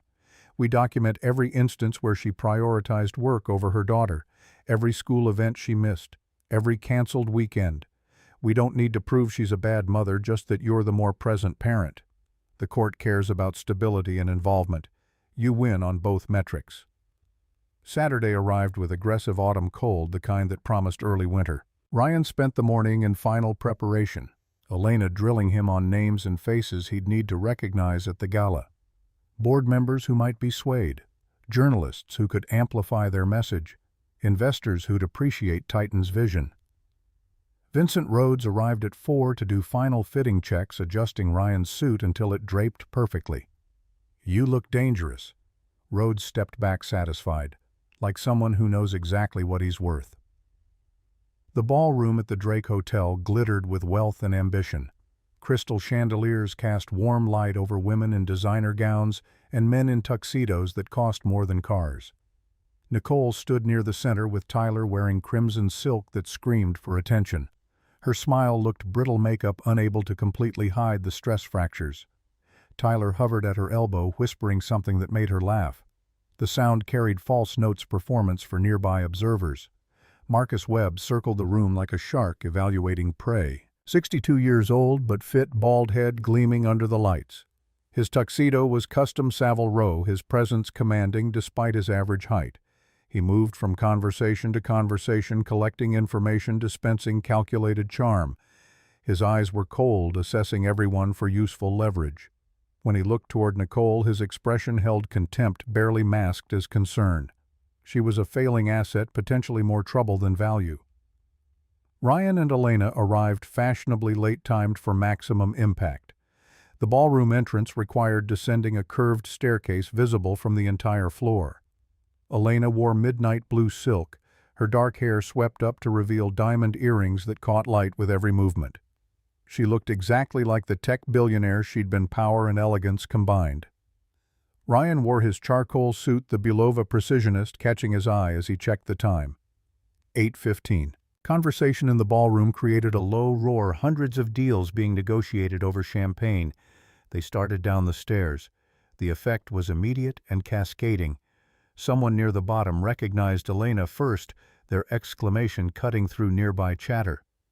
That's Elena Crawford. The name spread like ripples in water. Conversation stopped in expanding circles. Phones appeared as people searched for confirmation that the ghost of Silicon Alley had actually returned. Camera flashes started journalists scrambling to document the moment. By the time Ryan and Elena reached the ballroom floor, they had everyone's attention. Nicole's champagne glass hit the marble with a crystalline crash. Her face went white, then red, emotions cycling too fast to control. Ryan. The name came out strangled. Tyler touched her elbow, but she shook him off, staring across the room like she'd seen a ghost. No. Her lips formed the word, though no sound emerged. That can't be Ryan. Ryan met her stare across 50 feet of expensive real estate, his expression calm and controlled. He'd imagined this moment for weeks, rehearsed different versions of their first confrontation. None of the fantasies matched the reality. Nicole looked smaller than he remembered, diminished by panic. Tyler looked young and uncertain, clearly out of his depth. Webb's attention had locked onto their group, calculating the new variables entering his equation. Ryan took Elena's arm and started walking directly toward his ex-wife. The crowd parted. Ryan felt their eyes tracking every step, heard the whispers following in his wake. "That's the guy from the press conference. The mystery CEO trying to steal Velocity Flow. He's with Crawford. What's their connection?" Speculation built with each step closer to Nicole. She seemed frozen, unable to process his presence. Tyler recovered first, stepping forward with false bravado. "You're not on the guest list. Security can escort you out." Ryan stopped 3 feet away, close enough to see Nicole's hands trembling. "Hello, Nicole." Nicole found her voice, though it shook. "Ryan, what are you doing here? You don't have an invitation. You can't just crash." Elena stepped forward slightly, her smile cold as winter steel. "Actually, we're keynote speakers. Titan Ventures is a platinum sponsor of the Tech Summit. Perhaps you didn't review the sponsor list while dealing with your stock crisis." The jab landed perfectly. Nicole flinched. Webb had drifted closer now, standing within earshot, listening intently. Ryan focused entirely on Nicole, his tone conversational but carrying enough volume for nearby observers. "About that Gary warehouse. Titan Ventures purchased the property last week. Your lease renewal was denied this morning. I believe you have 90 days to vacate the premises." Nicole's face cycled through incomprehension to horror. "You can't.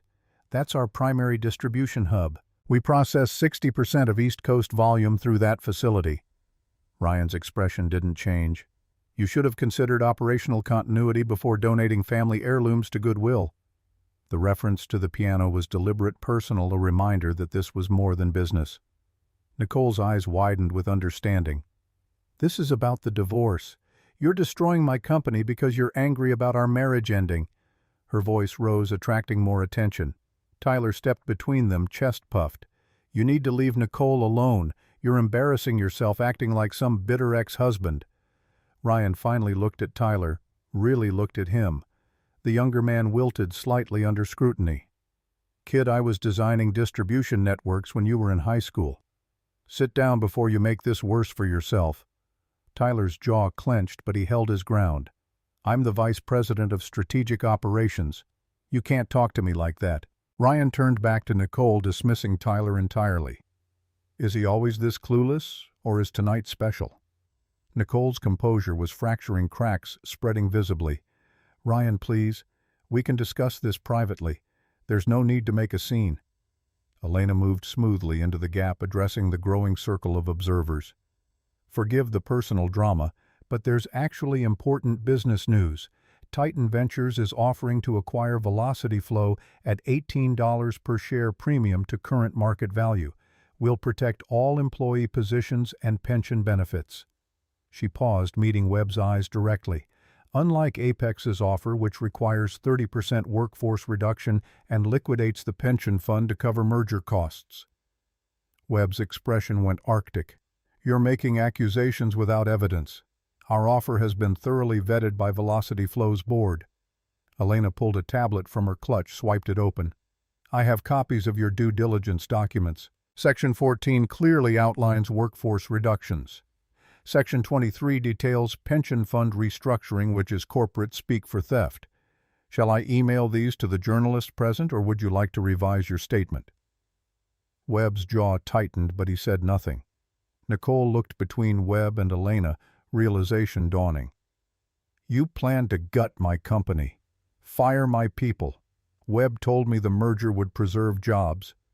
Webb's glance at Nicole was withering. "You believed what you wanted to believe. Business requires difficult decisions. Sentiment doesn't factor into profitability." Nicole swayed slightly, Tyler catching her elbow. Ryan watched his ex-wife's world reorganize itself around new truths. She'd trusted Webb's promises the way she'd once trusted Ryan's loyalty. Both had proven fragile. A board member Ryan recognized from photos approached. Robert Chandler, institutional investor with 12% of Velocity Flow shares. Mr. Mitchell, Miss Crawford. Your acquisition proposal is intriguing. The board would like to schedule a meeting Monday morning to discuss terms.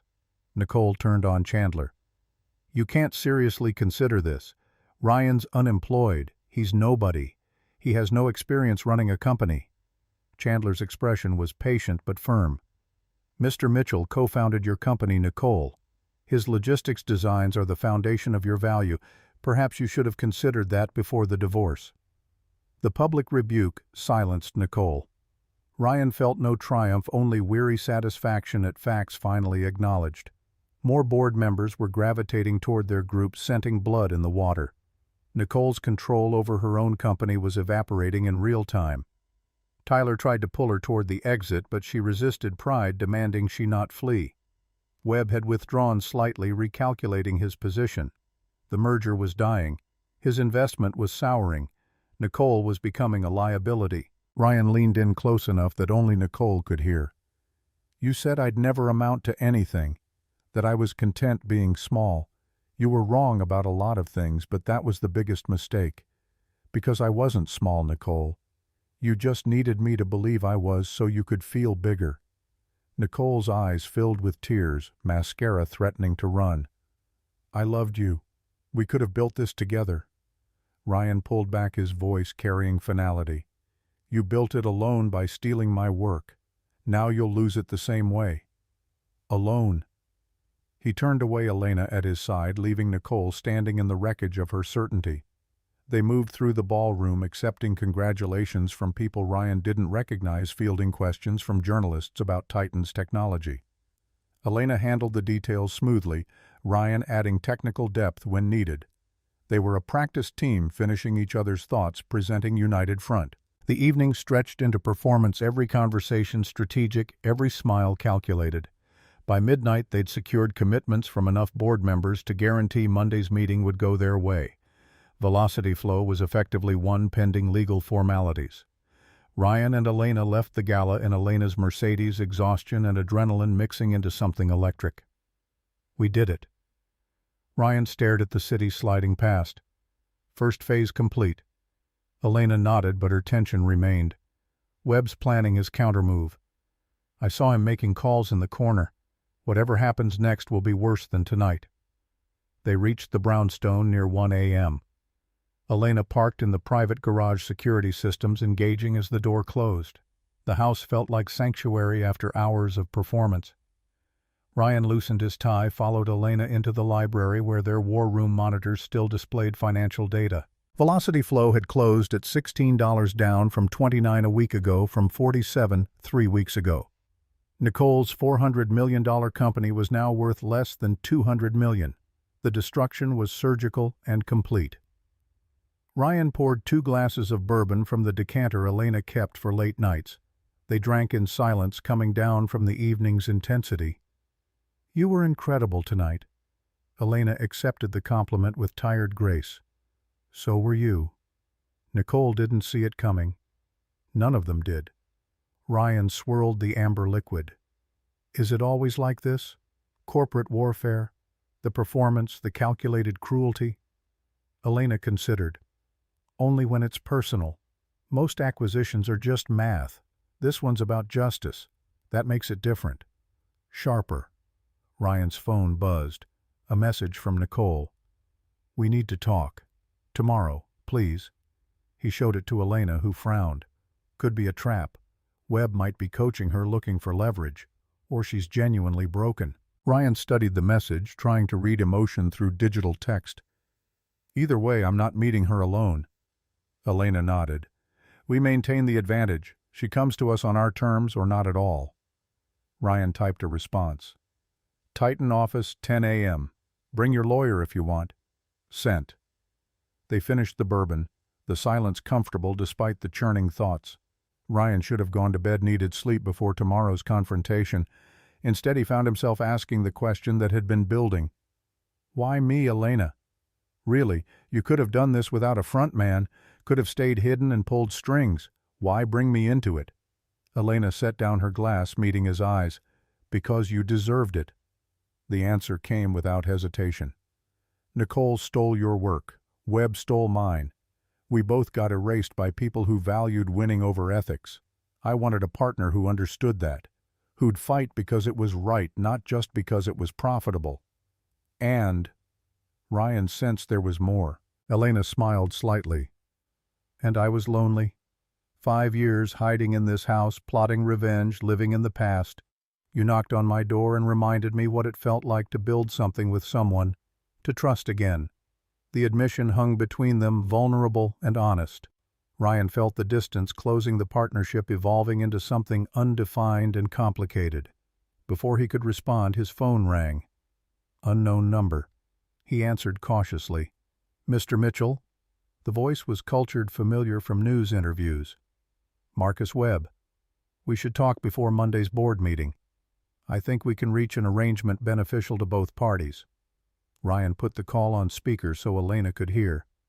I'm not interested in arrangements with you, Webb. Your merger's dead. Accept it and move on.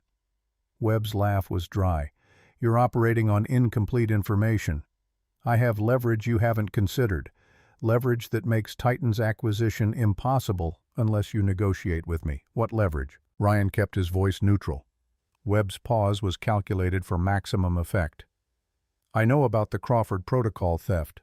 I know Elena's been planning revenge for 5 years, and I know this acquisition has nothing to do with business fundamentals. It's personal vendetta. When Velocity Flow's board learns they're being used as pawns in a revenge scheme, they'll reject Titan immediately. Board members don't appreciate being manipulated. You're bluffing. Elena spoke for the first time. You have no evidence of manipulation. Our offer is legitimate, our financing solid. Webb's tone sharpened. I have emails, messages between you and various shell companies over the past 3 years. I've been monitoring your activities since Daniel's accident, Elena. Did you really think I'd let you disappear without surveillance? I know every move you've made preparing for this, and I'll release all of it unless you withdraw the acquisition and sell me your new patents at a price I find acceptable. Ryan looked at Elena, saw her face go pale. The threat was real. Webb had been watching, waiting, documenting. If he released evidence of a long-term revenge plot, the board would question Titan's motives. The acquisition would collapse under ethical scrutiny regardless of financial merits. Ryan made a decision. Your offer's noted. We'll discuss it tomorrow. He ended the call before Webb could respond. Elena was already at her computer pulling up encrypted files. He's been tracking me. The realization seemed to shake her. For 5 years he's been watching everything. Every company I purchased through shells, every patent filing, every financial move. He knew I'd come for him eventually, and he prepared. Ryan moved to the monitors. Can he actually prove the revenge angle? Elena typed furiously, checking security on her communications. If he has my emails to the shell companies, yes. I wasn't always careful about separating personal motivations from business justifications. Some messages explicitly reference getting back at him. The board would see that as evidence we're using Velocity Flow as a weapon rather than an investment. So, we're compromised. Ryan felt the victory slipping away. Elena kept working, eyes scanning lines of code. Not necessarily. Webb's surveillance of me was likely illegal. If he hacked my communications, anything he obtained is inadmissible in court and unethical to release publicly. We can threaten legal action if he tries to use it. But that doesn't help with the board's perception. Even if the evidence is tainted, the implication of revenge-motivated acquisition would poison our credibility. What if we admit it? Ryan spoke slowly, thinking through the strategy. What if we go to the board Monday and acknowledge the personal element? Tell them, yes, this started as revenge, but the business fundamentals are sound. Titan genuinely offers better value than Apex. The personal motivation doesn't invalidate the financial logic. Elena stopped typing, considering. That's risky. Admitting personal animus could alienate fence-sitters. But it's honest.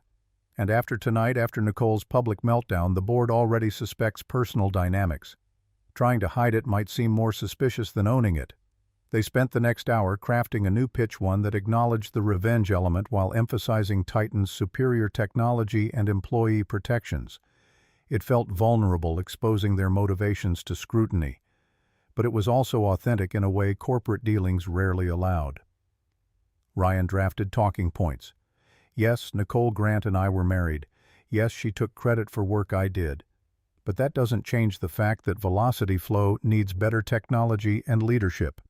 Titan offers both. Personal history provides motivation, not disqualification. By 3 a.m. they had a revised strategy. Transparency about personal stakes. Aggressive emphasis on business value, legal threats. If Webb tried to release illegally obtained communications. It wasn't perfect, but it was defensible. Elena looked exhausted, dark circles under her eyes. We should sleep. Tomorrow's going to be brutal. Ryan agreed, but neither moved. The adrenaline was fading, leaving them wired and restless. Elena broke the silence. If this fails, if Webb wins, and the acquisition collapses, what will you do? Keep fighting. Ryan didn't hesitate. Sophie needs to see her father doesn't quit when things get hard. And I'm done letting people like Nicole and Webb win because decent people are too tired to resist. Elena smiled, something warm breaking through her exhaustion. Good answer. They went to their separate rooms, the brownstone settling into pre-dawn quiet. Ryan lay in the expensive bed staring at shadows on the ceiling, mind too active for sleep. He'd come so far from the broken man who knocked on this door 3 weeks ago. But the war wasn't over. Webb was still dangerous. Nicole still had moves available. Monday's board meeting would determine everything. Sunday passed in tense preparation. Nicole never showed for the 10 a.m. meeting, sending her lawyer instead with a settlement proposal. Titan withdraws the acquisition attempt. Nicole withdraws the custody challenge. Both parties signed non-disparagement agreements. Ryan rejected it immediately. He wasn't interested in mutual silence. He wanted accountability. The lawyer left looking nervous, probably reporting back that Ryan Mitchell wasn't the pushover Nicole remembered. Afternoon brought another complication. Tyler called Ryan's phone directly, his voice shaking. I need to talk to you, without Nicole knowing. This is important. Ryan's suspicion flared. Why would I trust you? Tyler's response came fast, desperate. Because Webb's been using me. I didn't know. I swear I didn't know at first. But he set me up to seduce Nicole to create the affair to push her toward the merger. I have proof. Recordings of our conversations. I want out, but I need protection from Webb.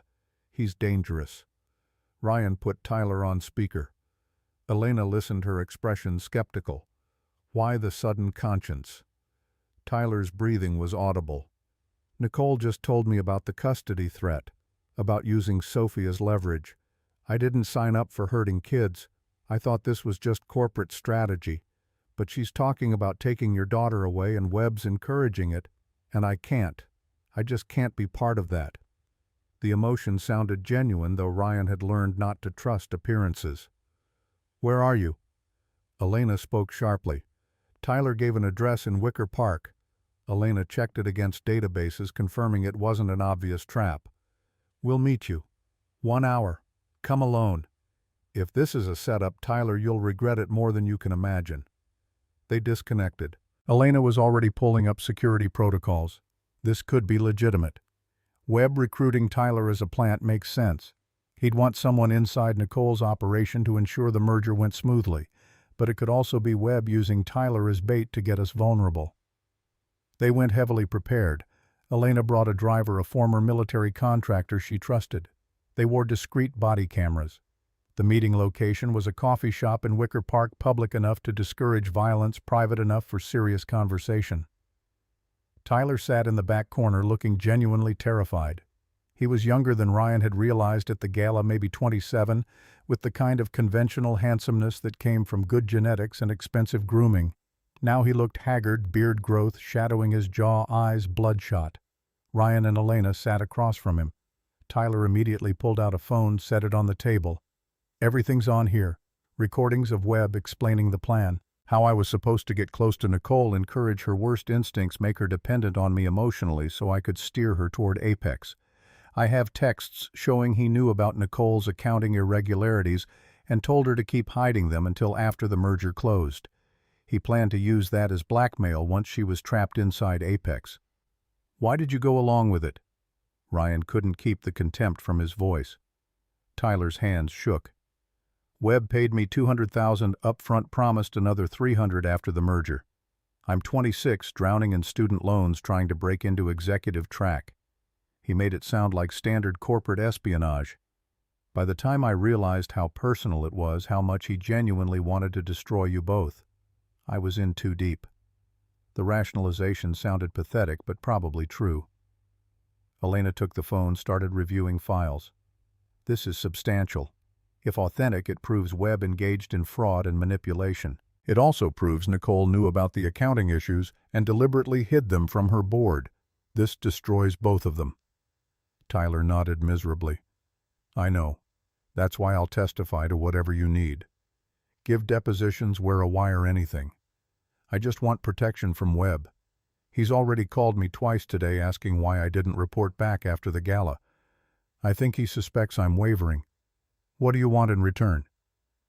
Ryan watched Tyler carefully. Immunity from prosecution. A recommendation letter so I can find work somewhere outside this industry. Maybe witness protection if Webb gets really vindictive. It wasn't unreasonable. Elena and Ryan exchanged glances, communicating silently.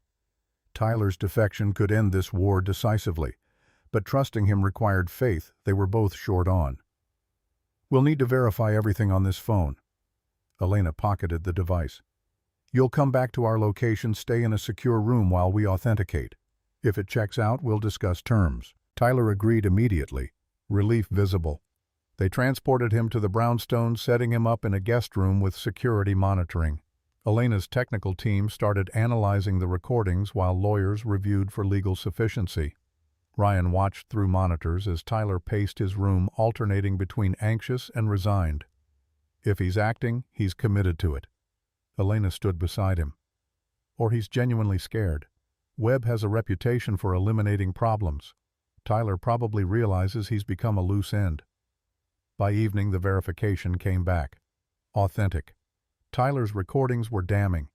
Webb explicitly discussing how to manipulate Nicole, mentioning Daniel's accident in ways that implied knowledge of the brake line sabotage, outlining plans to absorb velocity flow, then immediately fire Nicole once she'd served her purpose. There was enough evidence to bring criminal charges, certainly enough to destroy Webb's credibility. The merger was dead. Nicole's board would abandon her. Webb would face investigations. But using the recordings meant bringing Tyler into their operation, trusting him with sensitive information about Titan's strategy. Ryan wrestled with the decision. Tyler had hurt Nicole, manipulated her into betraying her marriage and her company. He'd been complicit in Webb's schemes, even if he claimed ignorance. Forgiving that required mercy Ryan wasn't sure he possessed. Elena read his hesitation. Tyler's a tool, not a mastermind. Webb used him the same way he used everyone. We can hate Tyler for being weak, or we can use his weakness against Webb. Pragmatism over revenge. Ryan made the call. Tyler gets immunity and protection. In exchange, he testifies about everything. Webb, Nicole, the merger, all of it. Tyler's visible relief when they told him was almost pitiable. Thank you. I know I don't deserve this. You're right. Ryan's tone was harsh. You don't. But you're getting it anyway because you're useful. Don't mistake pragmatism for forgiveness. Tyler nodded, accepting the terms. Monday morning arrived with gray skies and razor wind. The board meeting was scheduled for 9 a.m. at Velocity Flow's headquarters. Ryan dressed carefully, the charcoal suit feeling like battle armor. Elena wore a sharp black pantsuit, her expression focused and hard. They'd prepared all night, running scenarios, anticipating counter-arguments. Tyler's evidence was their nuclear option, to be deployed only if Webb tried to destroy Titan's credibility. Better to win clean if possible. The boardroom was oak and leather windows overlooking lower Chicago. Nicole sat at one end, her lawyer beside her, Tyler's empty chair conspicuous by its absence. Webb sat opposite, flanked by two apex executives. The board members filled the remaining seats, 8 men and women who controlled Velocity Flow's future. Robert Chandler called the meeting to order. We're here to discuss Titan Ventures' acquisition proposal and address concerns raised about the motivations behind it. Webb wasted no time. Before we proceed, the board should know that Titan's offer is fraudulent. Elena Crawford and Ryan Mitchell aren't legitimate business partners. They're revenge seekers using this company as a weapon against me personally. I have evidence of a 5-year conspiracy. He started distributing folders. Inside, you'll find documentation of communications proving Crawford has been planning to destroy Apex since her husband's death. This isn't business. It's vendetta. Ryan felt Elena tense beside him. This was the moment. They could deny, could attack Webb's illegal surveillance, could try to deflect. Or they could do what they'd planned. Own it. Ryan stood addressing the board directly. Mr. Webb is partially correct. This did start as personal. Elena and I both have history with the people in this room. History that includes theft, betrayal, and fraud. But personal motivation doesn't invalidate business fundamentals. Let me explain. He laid out Titan's technology advantage, the superior patents the employee protection guarantees. Then he addressed the personal element head-on. Yes, Nicole and I were married. Yes, she took credit for logistics systems I designed. That creates bias. But it also means I understand Velocity Flow's infrastructure better than any outside buyer. I know where the weaknesses are because I built the foundations. My personal stake makes me more committed to this company's success, not less. Elena took over, her voice cutting. Webb mentions my husband's death. What he doesn't mention is that investigation found evidence of sabotage. Brake lines don't cut themselves. I've spent 5 years seeking justice for Daniel while Webb spent 5 years profiting from stolen technology. So yes, this is personal. But it's also right. Webb is offering to gut this company for parts. We're offering to restore it to what it should have been from the beginning. The board members exchanged glances. Webb stood, his composure cracking. You're admitting to fraud, to using this company as a tool for revenge. How can you possibly expect? Ryan cut him off. We're admitting to having personal stakes. That's different from fraud. Titan's financing is legitimate. Our technology is superior. Our offer protects employees. Those facts remain true regardless of our motivations. What's your counteroffer, Webb? How do you justify laying off 1/3 of the workforce and liquidating the pension fund? Webb's jaw clenched. Business requires difficult decisions. Sentiment can't factor into profitability.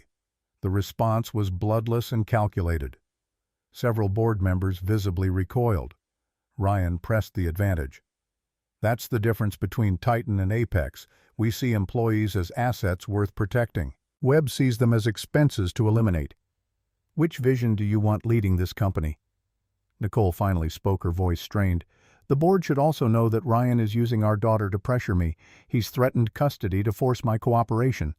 The accusation was desperate, easily disproved. Ryan remained calm. Nicole filed the custody challenge. Not me.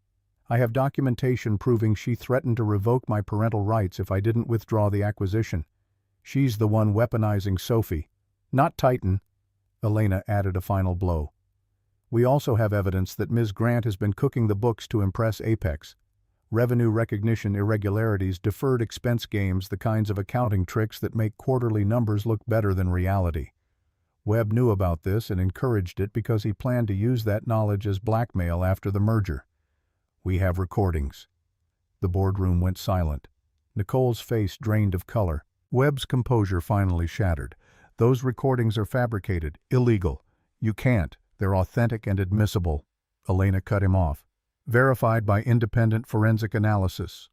And they prove both of you engaged in fraud. The board can accept Titan's offer, or they can wait for the SEC investigation to destroy what's left of this company's value. Your choice. Chandler called for a recess. The board members filed out to deliberate privately. Ryan, Elena, Nicole, and Webb remained in the boardroom, separated by hostile silence.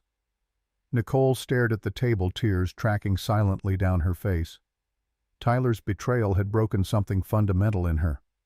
Webb watched Elena with undisguised hatred. You think you've won? This isn't over. Elena met his glare steadily. Yes, it is. You just haven't accepted it yet. The board returned after 40 minutes. Chandler's expression was grave. "We've voted to accept Titan Ventures' acquisition offer pending standard due diligence. Miss Grant, you're removed as CEO effective immediately." Mr. Webb, "Apex's merger proposal is rejected. We'll be forwarding evidence of accounting irregularities to appropriate authorities. This meeting is adjourned." Nicole stood on shaking legs, her lawyer supporting her elbow. She looked at Ryan one last time, something broken and pleading in her eyes. He felt nothing. No triumph, no satisfaction, just weary acknowledgement that justice had been served. Webb left without a word, already on his phone, probably calling his own lawyers. The war wasn't completely over. There would be investigations, lawsuits, years of legal aftermath. But the major battle was won. Ryan and Elena walked out of Velocity Flow headquarters into cold morning air. Elena's phone started ringing immediately, journalists wanting comments, lawyers needing instructions. Ryan's phone showed a message from Sophie's school, parent-teacher conference reminder, the mundane detail of normal life asserting itself. He'd won the company back. Now he had to figure out how to be a father and a CEO simultaneously. They drove back to the brownstone in silence, exhaustion settling over both of them. Elena finally spoke as they pulled into the garage. "What happens now?" Ryan considered. "We rebuild. Make Velocity Flow into what it should have been. Protect the people Nicole was willing to sacrifice. Give Sophie a father she can be proud of."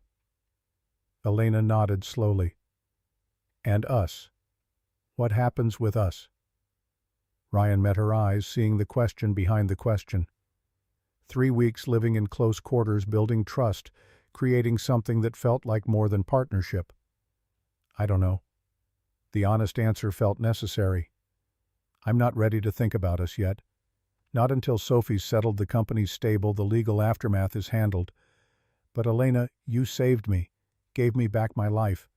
Whatever happens, I won't forget that." Elena smiled, tired but genuine. "I'll take uncertain future over certain revenge." "We did good work together, Ryan. Let's see where it leads." They went inside the brownstone, welcoming them back. Ryan headed for the shower, letting hot water wash away the tension of the morning. He thought about calling Sophie, telling her something exciting had happened at work. Decided to wait until he could frame it properly. She was 8.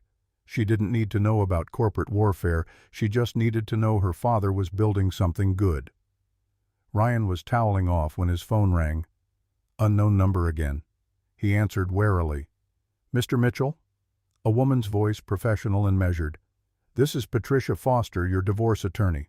I'm calling because Nicole Grant just filed for bankruptcy protection. Velocity Flow's board has voted to sell company assets. Titan Ventures is the only qualified bidder." Ryan's hand tightened on the phone. "What does that mean?" Foster's tone carried grim satisfaction. "It means you're about to own Velocity Flow. Everything you built that she took credit for. Everything she threw away. It's yours now. Congratulations, Mr. Mitchell. You just became CEO of a $400 million company. For real this time." Ryan ended the call, stood in the guest bathroom of a brownstone that had become home, wrapped in a towel, staring at his reflection. The man in the mirror looked different from the one who'd arrived in a rainstorm 3 weeks ago. Stronger, harder, changed in ways that couldn't be undone. He'd fought and won, reclaimed what was stolen, proved Nicole wrong about everything. But the victory felt hollow, incomplete, because winning meant Sophie would see her mother destroyed, because the war had cost pieces of his soul he couldn't get back. Elena knocked on the door. "You okay? I heard you on the phone." Ryan pulled on clothes, opened the door. "Velocity Flow's ours. Nicole filed bankruptcy. The board's selling everything to Titan." Elena's expression shifted through surprise to understanding. "You won." Ryan shook his head. "We won. This was never just about me." They stood in the hallway, the weight of what they'd accomplished settling around them. 3 weeks from desperate to victorious. 3 weeks from nothing to everything. 3 weeks that had rewritten both their lives. Downstairs, the monitors still displayed financial data. Velocity Flow's final stock price frozen at bankruptcy levels. News alerts about Nicole Grant's fall scrolling past. Analyst predictions about Titan Ventures' future. Ryan poured coffee black and strong, the routine grounding him. Elena joined him in the library. We should call the lawyers, start transfer paperwork, plan for employee retention. There's so much work ahead. Ryan nodded but didn't move. Elena studied his face. You're not celebrating. Ryan met her eyes. Sophie lost her mother's stability today. Hundreds of employees don't know if their jobs are safe. Nicole's facing criminal charges. Webb's planning revenge. This isn't over, Elena. We won a battle, but the war's going to stretch for years. Are you ready for that? Elena's answer came without hesitation. I've been ready for 5 years. The question is whether you're ready to see it through. Because once we take ownership of Velocity Flow, once we become the targets instead of the challengers, everything gets harder. Ryan thought about his daughter, about the future he was building for her, about showing Sophie that you fight for what's right even when it's hard, about teaching her that being knocked down isn't the same as being defeated. I'm ready. Let's finish what we started. Elena smiled, fierce and determined. Then let's get to work. They had a company to rebuild, employees to protect, enemies to defend against. The real work was just beginning. But for the first time in 10 years, Ryan felt like he was exactly where he was supposed to be, fighting the right battle, with the right partner, for the right reasons. Whatever came next, he'd face it standing up. The acquisition ceremony took place in the same boardroom where Ryan had fought for control 2 weeks earlier. Lawyers lined the walls, documents stacked in neat piles awaiting signatures. Nicole wasn't present, contractually barred from the proceedings. Her absence felt appropriate. This was about what came after her, not what she'd destroyed. Ryan sat at the head of the table, Elena beside him, signing page after page, transferring Velocity Flow's assets to Titan Ventures. The board members watched with expressions ranging from relief to cautious optimism. They'd chosen survival over loyalty, pragmatism over sentiment. Chandler made it official. Titan Ventures acquires all Velocity Flow assets for $380 million. All employee contracts are honored. No layoffs for 18 months minimum. Stock options vest at pre-crash values. Ryan Mitchell assumed CEO role immediately. The applause was muted but genuine. Ryan stood addressing the room. Velocity Flow ends today. Tomorrow we become Titan Logistics. We rise from what was burned down. We build something better. His first executive decision was symbolic and strategic. Elena Crawford, promoted to Chief Technology Officer, overseeing integration of her patents into their existing systems. The announcement sent ripples through the logistics industry. Crawford's return, combined with her revolutionary protocols, meant Titan wasn't just surviving, it was poised to dominate. Stock analysts scrambled to project valuations. Early estimates put Titan at over $1 billion within 2 years. The months that followed blurred into relentless work. Ryan spent mornings in the Gary warehouse wearing coveralls alongside the mechanics fixing the brake systems Nicole had neglected. He remembered being the factory worker nobody noticed, understood the dignity of manual labor. The technicians appreciated a CEO who could rebuild an engine, who spoke their language without condescension. Word spread through the company. New boss is different, actually cares about the people doing the work. Afternoons were boardrooms and investor calls, Ryan learning to navigate corporate politics with Elena's coaching. She was patient when he stumbled over financial jargon, fierce when he needed backup against hostile questions. They developed rhythms, finishing each other's sentences in presentations, anticipating objections before they surfaced. Observers started calling them the Titan Partnership, unable to determine where one's influence ended and the other's began. Sophie visited the office on Saturdays, her presence brightening the sterile corporate environment. She'd set up in an empty conference room doing homework while Ryan worked nearby. The employees loved her, bringing cookies and asking about school. Elena taught Sophie basic coding during lunch breaks, the two of them bonding over logic puzzles and algorithm challenges. Ryan watched his daughter laugh at Elena's terrible programming jokes and felt something shift in his chest. This was what family could look like. Not perfect, not traditional, but whole. The custody situation resolved itself quietly. Nicole's bankruptcy and looming criminal charges weakened her legal position considerably. Her lawyers negotiated a settlement. Ryan got primary custody. Nicole received supervised visitation rights pending completion of court-mandated therapy. Sophie handled the transition better than Ryan expected. She loved her mother but recognized the instability. Having a consistent home with Ryan and regular visits to Elena's brownstone provided the security she'd been missing. 3 months after the acquisition, news broke about Apex Industries' collapse. The SEC investigation triggered by Tyler's recordings uncovered systematic fraud. Webb had been cooking books company-wide, not just encouraging Nicole's deceptions. Shareholders sued. The board forced Webb out. Criminal charges followed. Wire fraud, securities manipulation, conspiracy. Webb's empire crumbled faster than he'd built it. Titan acquired Apex's remaining logistics assets at liquidation prices, absorbing the useful technology and personnel while discarding the corrupt infrastructure. Ryan felt no satisfaction watching Webb's perp walk on the news, just exhaustion at how much damage one man's greed had caused. Elena was equally subdued. This isn't victory, it's cleanup.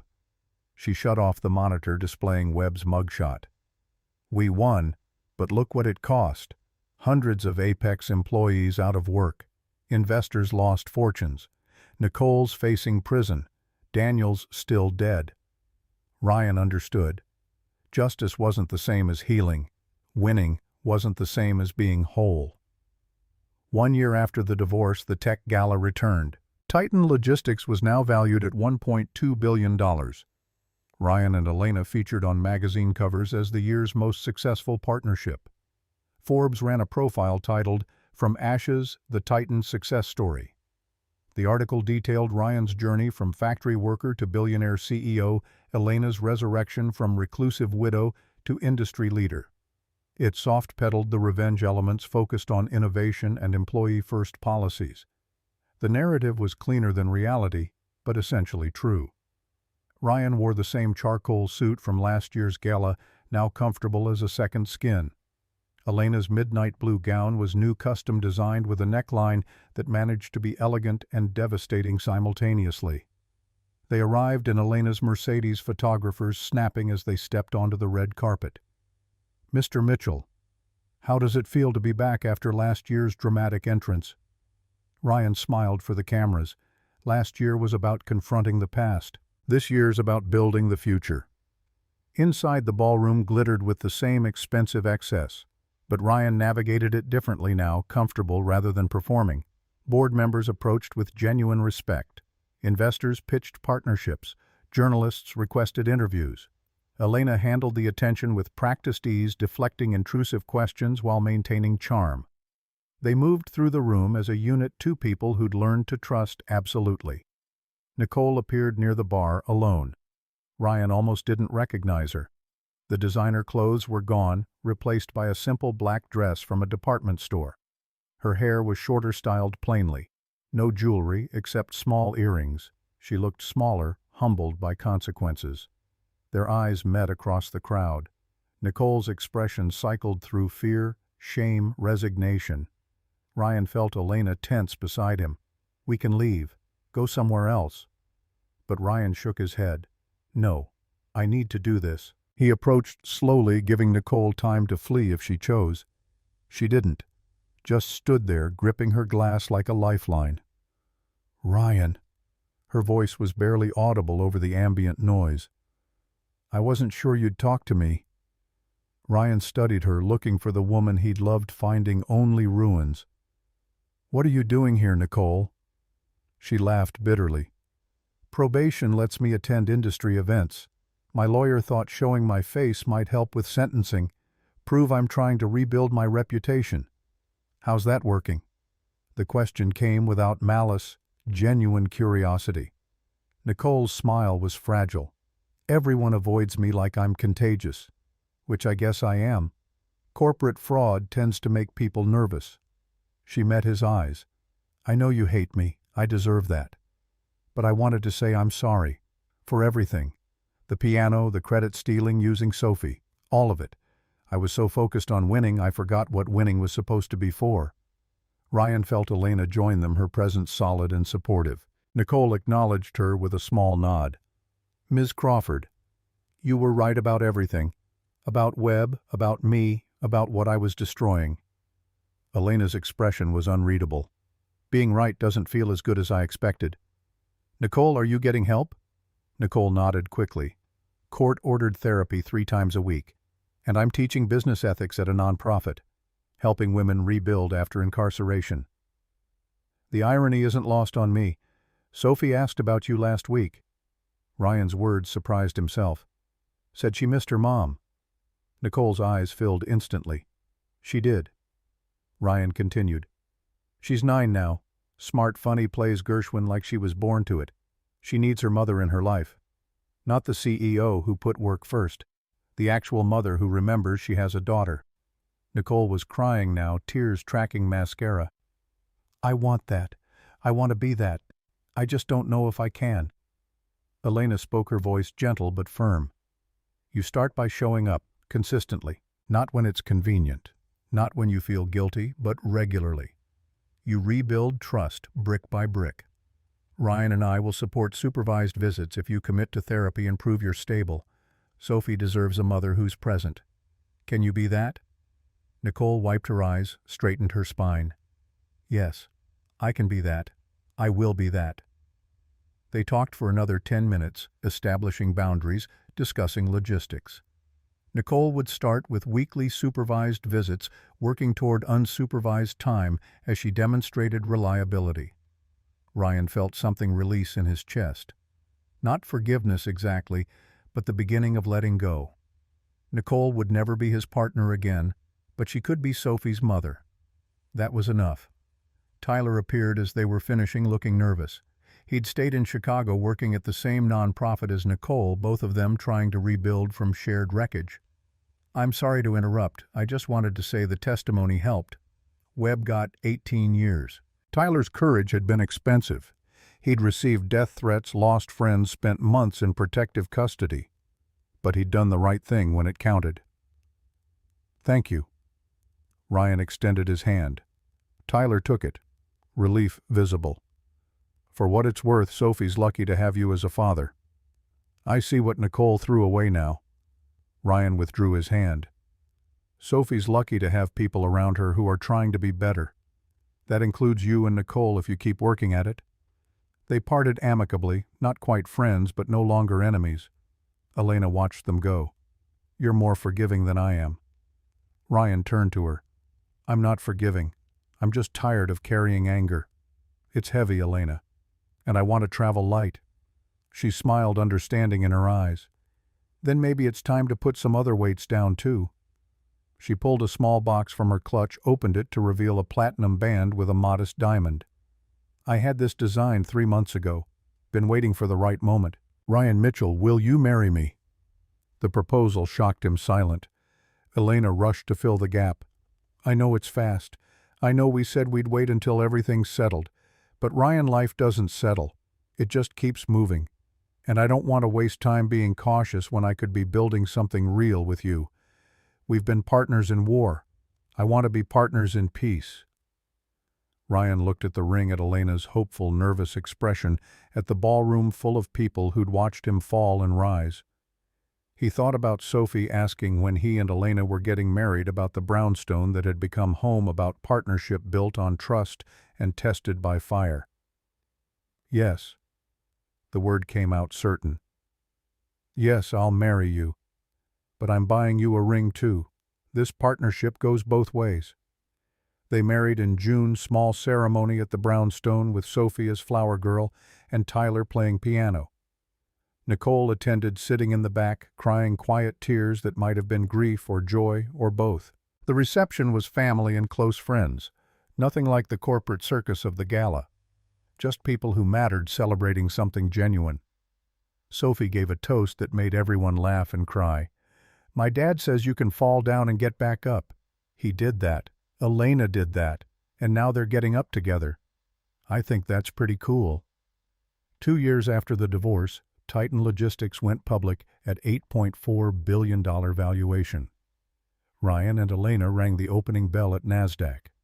Sophie between them, all three wearing matching Titan pins. The company employed over 1,200 people, expanded to 15 states, pioneered new distribution technologies that became industry standard. Universities taught the Crawford Protocol in logistics courses worldwide.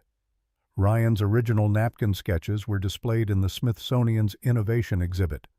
The old Apex headquarters became the Titan Rising Institute Training Center for second-chance entrepreneurs. People rebuilding after bankruptcy, divorce, incarceration.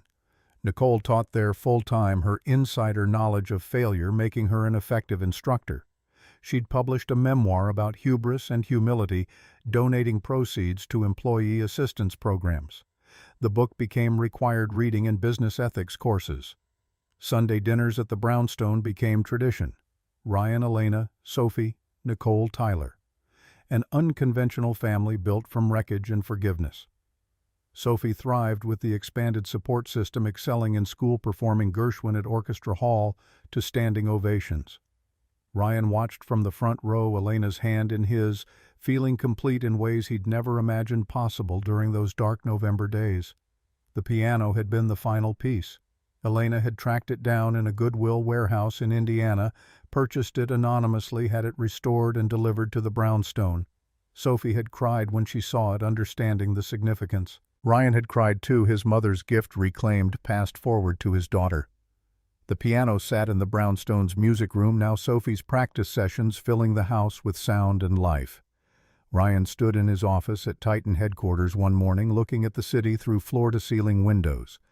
On his desk sat the framed napkin with his original logistics sketch, the MIT diploma he'd finally completed online, a photo of Sophie at her piano recital. His phone buzzed with a message from Elena. "Board meeting in 10. Don't be late, Mr. CEO." He smiled, grabbed his jacket, headed for the elevator.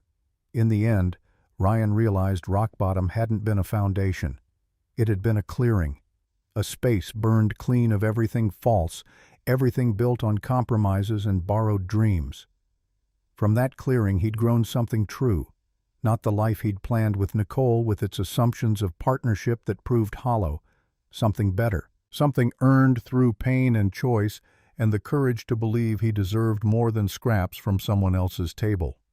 The divorce had taken everything he thought defined him. The rebuilding had revealed who he actually was, an engineer who solved problems, a father who showed up, a partner who valued equals, a man who'd learned that being knocked down wasn't the same as being broken. Nicole had tried to erase him. Webb had tried to destroy him. They'd both failed because they'd underestimated the simple power of refusing to stay defeated. Sophie called that evening, excited about a science project.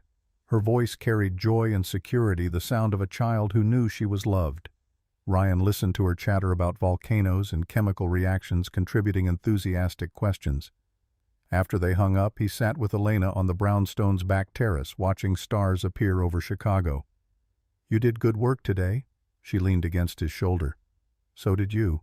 They sat in comfortable silence, two people who'd found each other in a storm and built something that withstood everything thrown against it. Sometimes the wrong door is exactly where you're meant to be. Ryan thought about that November night, the rain, the desperate knock, Elena's smile when she'd opened the door. Everything that came after flowed from that moment. The partnership, the war, the victory, the family. None of it planned. All of it necessary. You can't rebuild on old foundations. You have to clear the ground, start fresh, build something designed for who you are now rather than who you used to be. The phoenix didn't just rise from ashes. It was reborn, better, stronger, transformed by fire into something that couldn't have existed before the burning. Ryan understood that now. Nicole had done him a favor by destroying their marriage. She'd freed him to become someone worthy of partnership with someone like Elena. She'd cleared space for Sophie to have a father who was present rather than slowly disappearing into someone else's shadow. The divorce had been devastation and gift simultaneously. Ryan Mitchell had walked out of that lawyer's office with nothing. 2 years later, he had everything that mattered. A daughter who trusted him, a wife who challenged him, a company that reflected his values, a family built from honesty rather than obligation, and the quiet certainty that he'd never again mistake someone else's vision for his own worth. That was the real victory, not the billion-dollar valuation or the magazine covers or Nicole's downfall, just the simple permanent knowledge that he was enough exactly as he was.